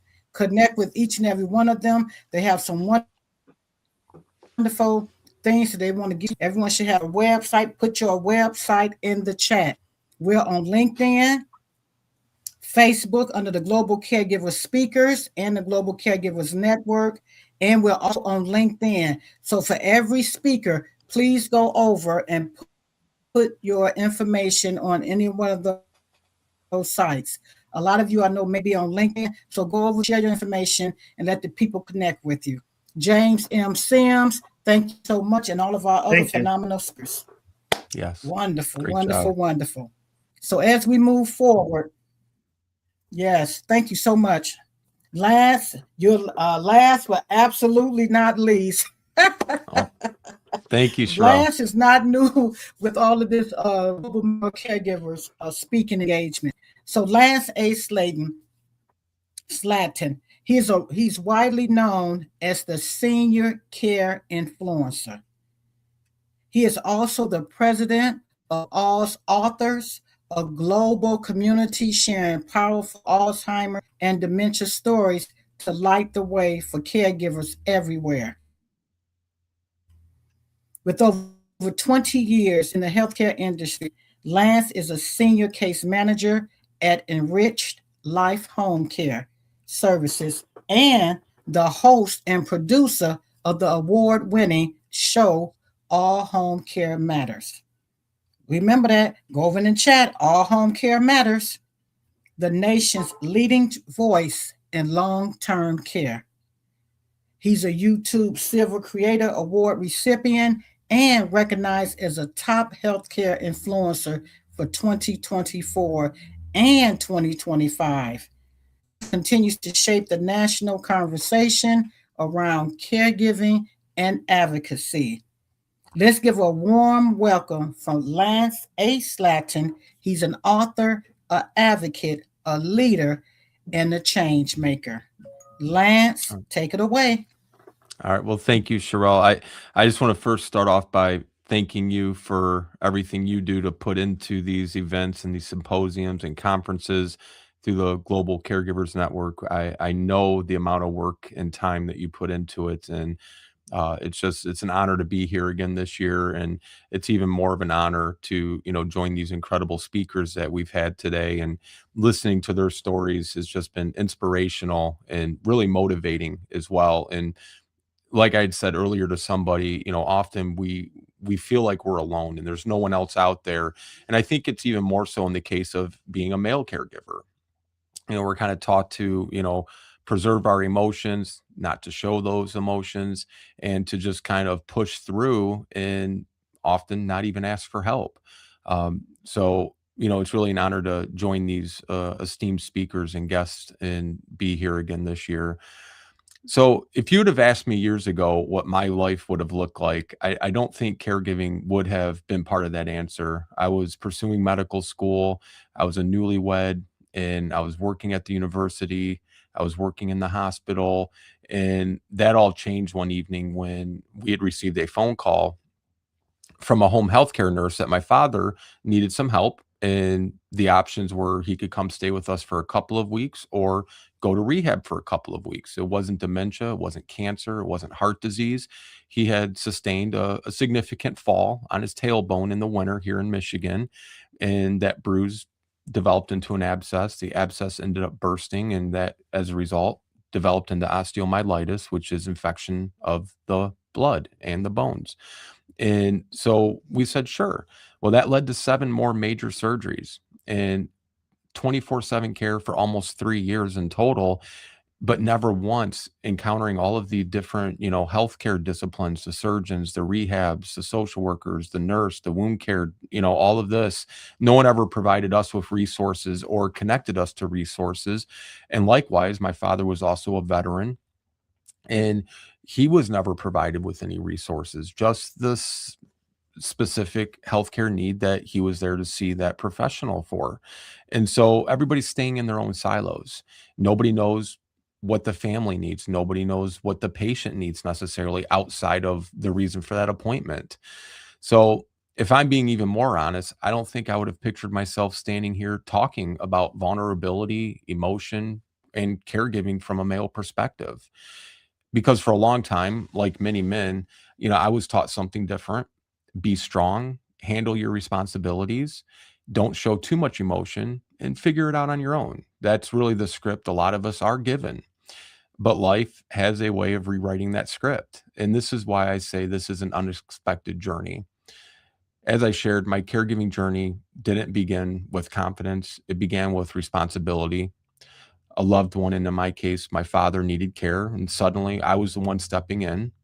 No training, no roadmap, no real conversations about what it means to be a caregiver, let alone a male caregiver. I just was a son helping my father. And that part matters because while caregiving is universal, the way men experience it is often very different. As men, we often are wired or maybe conditioned to fix things. If something's broken, we repair it. If there's a problem, we solve it. And if there's a challenge, we push through it. But caregiving doesn't often work like that. Sometimes there is no fix. Sometimes there is no solution. And sometimes the strongest thing you can do is sit in that moment and simply be present. And for many men, that can feel unfamiliar, uncomfortable, even overwhelming for some. I remember those days trying to approach caregiving like a problem to solve, organizing schedules, managing medications, creating structure. And those things do matter and they're important. But what I quickly realized was this: caregiving isn't just about doing always, it's about being patient when those things don't make sense, being calm when emotions run high, being present when words aren't enough. And that shift from doing to being really changed me. As a man, I had learned how to sit with emotions I wasn't used to expressing: frustration, yes; sadness, yes; and fear, and grief, sometimes before anything had fully ended. Because caregiving can come with a kind of quiet, ongoing grief, the kind that doesn't always get acknowledged. And here's really the truth. A lot of men go through this silently. We don't always talk about it. We don't always reach out, and we carry it internally, believing that's what we're supposed to do. But caregiving taught me something else that I didn't expect. Strength isn't just about holding everything in. Strength is knowing when to open up. Strength is asking for help. And strength is allowing yourself to feel and still showing up anyhow. My journey, though, didn't stop at home. It grew. What I experienced as a caregiver, and I want to pause there for a moment on the word caregiver. I never heard the word caregiver that I can think of or that I can really, harken back to during those years. It was my dad needs help. I'm helping my dad. And no one ever said, "Oh, are you a caregiver? Are you a family caregiver?" And I think there is a crux there to the situation that we deal with today and why a lot of us are here advocating and sharing our stories and, our wisdom and our resources that we're all a part of. That's still very similar to the countless families that we encounter with our home care company or with the guests and the people that reach out about all home care matters and wanting to share their stories. The doctor didn't say, "Oh, are you a caregiver for your mom? Are you a caregiver for your wife?" Or whatever the situation may be. They just look at it as the spouse brought the patient in today. They're not going behind the curtain to see what happens when that spouse takes the patient home. And so caregiver needs to be more universally recognized, in my opinion. And so what I experienced as a caregiver began to shape how I saw the world and how I saw other caregivers, especially men who were walking a similar path, but didn't always have that voice. And that's the part of what led me to step into advocacy, to speak, to write, to publish my book, to share, and to connect with others.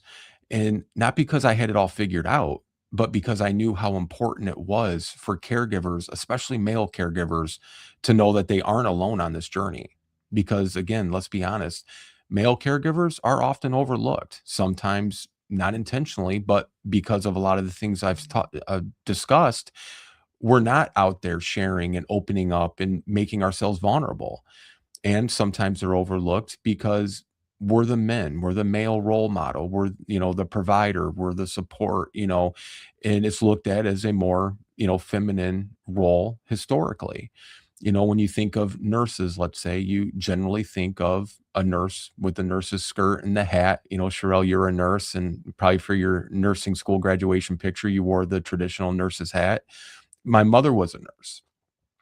I don't know of anybody in her class that was a male nurse, but male nurses are phenomenal. I have several friends who are male nurses. Some of them were Army and military veterans and medics, and, they're serving in local emergency rooms and home health care now. So male caregivers are often overlooked because we're less likely to be recognized, less likely to be supported emotionally, and sometimes less likely to even recognize ourselves in the role, like myself. But as evident today with the symposium, here we all are. We're showing up, we're doing the work, and that work is powerful. Caregiving asks you to be strong, but not in the way most expect. It asks you to be gentle, to be patient, to be emotionally available. It asks you to really redefine what strength actually looks like. And for me, that strength became quieter. It looked like consistency. It looked like showing up day after day. It looked like doing the hard things even when no one else saw them. There were moments when I absolutely felt overwhelmed. I can recall moments, because I was still at the university, talking to my, group of friends, my circle, and n- they would understand, but only so far because they weren't walking that journey. Most of them would be years away from ever having to care for a parent the way I was having to care for mine.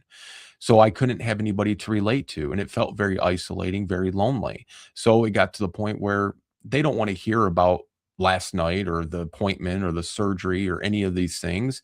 And they would be understanding, they'd be sympathetic, but I didn't want to overwhelm them because of my situation that they couldn't really truly relate to. I didn't want to be that person that, "Oh, here comes Lance, let's look busy or walk away because we don't want to hear all about what he's going through with his father again."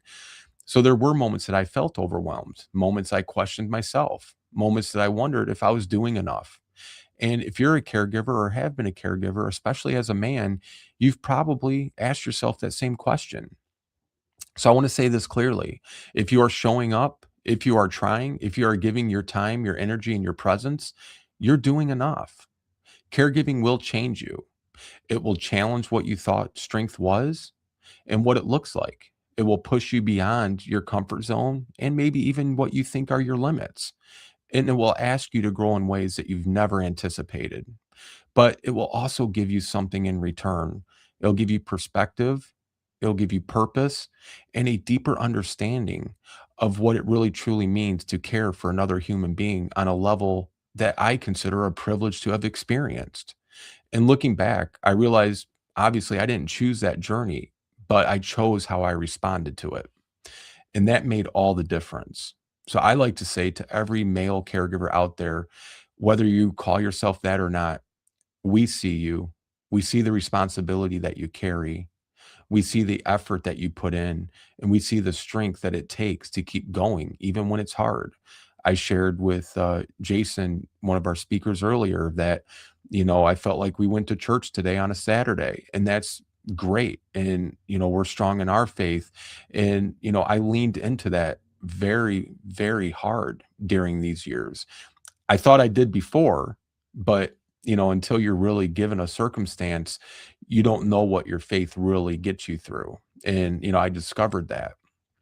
And to everyone else that's here watching or listening, support those caregivers in your life, especially the ones who may not ask for it, because those might be the very ones that need it the most. And especially to the ones who are used to handling everything on their own, because caregiving is not meant to be done alone. It's meant to be supported and heard and seen. So this unexpected journey for me wasn't about becoming someone different. It's about discovering really who you truly are. And sometimes the strongest thing a man can do is care. So I invite you. We have wonderful resources at allsauthors.com. There's stories from caregivers across the world, specifically related to dementia. You can visit us at allhomecarematters.com, where there's over 400 and some different episodes of thought leaders, family caregivers, experts in the fields of long-term care, every disease you can think of, family caregivers, spouses, children, parents killing parents caring for children with disabilities. Any type of situation that you're facing, there are resources, whether it's on allhomecarematters.com, allsauthors.com, or visit the internet and look for what speaks to you and what's going to help you through your journey. So again, Sherelle, thank you for this opportunity. To our speakers, thank you for everything that you're doing and for sharing your stories today. I consider myself privileged and honored to be a part of this discussion. And with that, I want to say thank you for your time.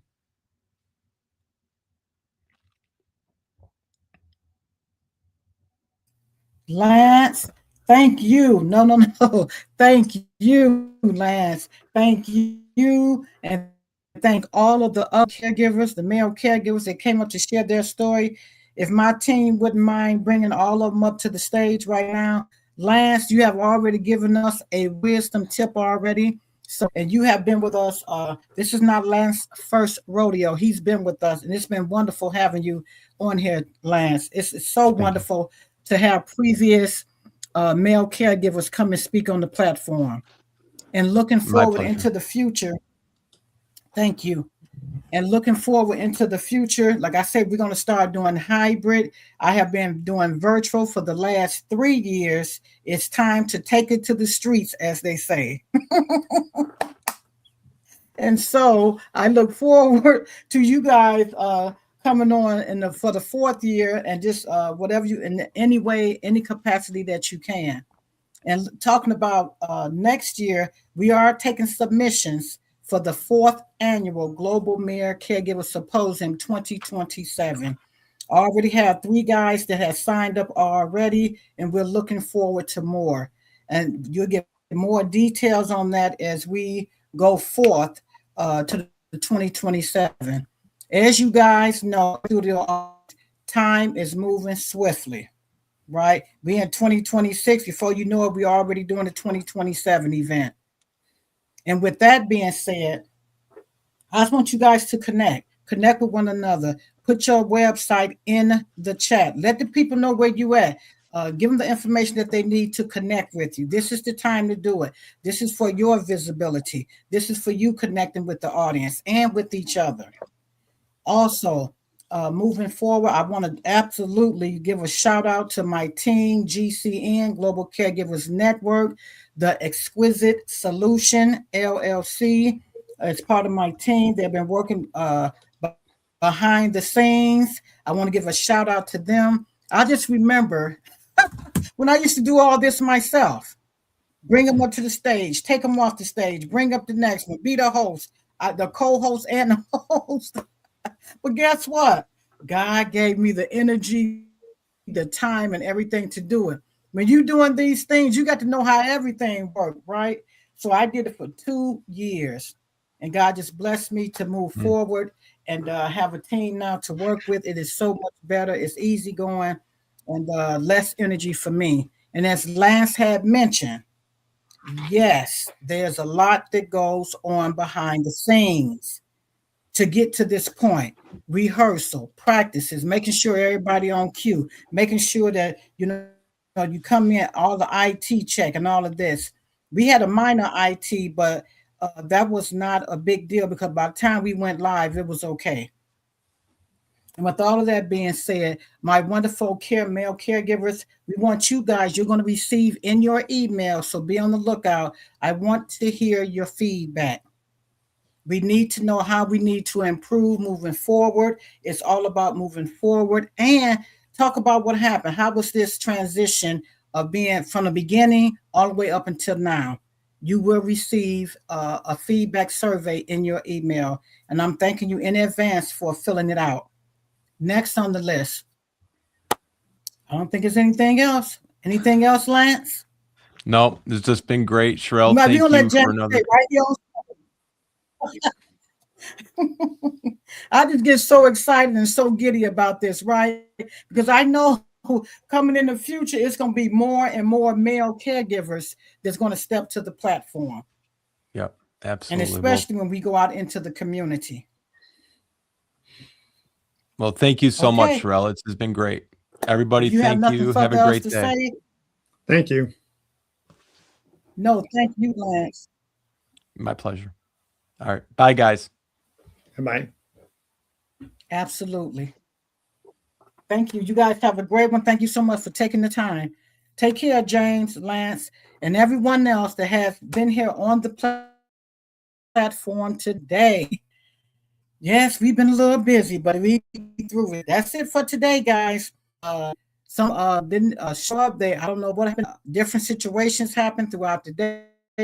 So that is our presentations of all of our caregivers for today. This has been your host, Sherelle D. Mims. I am in the United States of America. I have been your host at the 3rd Annual Global Male Caregivers Symposium 2026. We look forward to you joining us in 2027. Then also throughout the year, we will have events going on. We will keep you posted. Connect with me on Global Caregivers Network and Global Caregiver Speakers. You can email me at Sherelle at globalcaregiversnetwork.com. Reach out to me. Let me know what's on your mind. Let me know how you like the symposium this year, because we're always looking to improve. We thank you so much. Connect with me. I am Sherelle D. Mims, your queen of empowering caregivers. See you next time. Bye for now.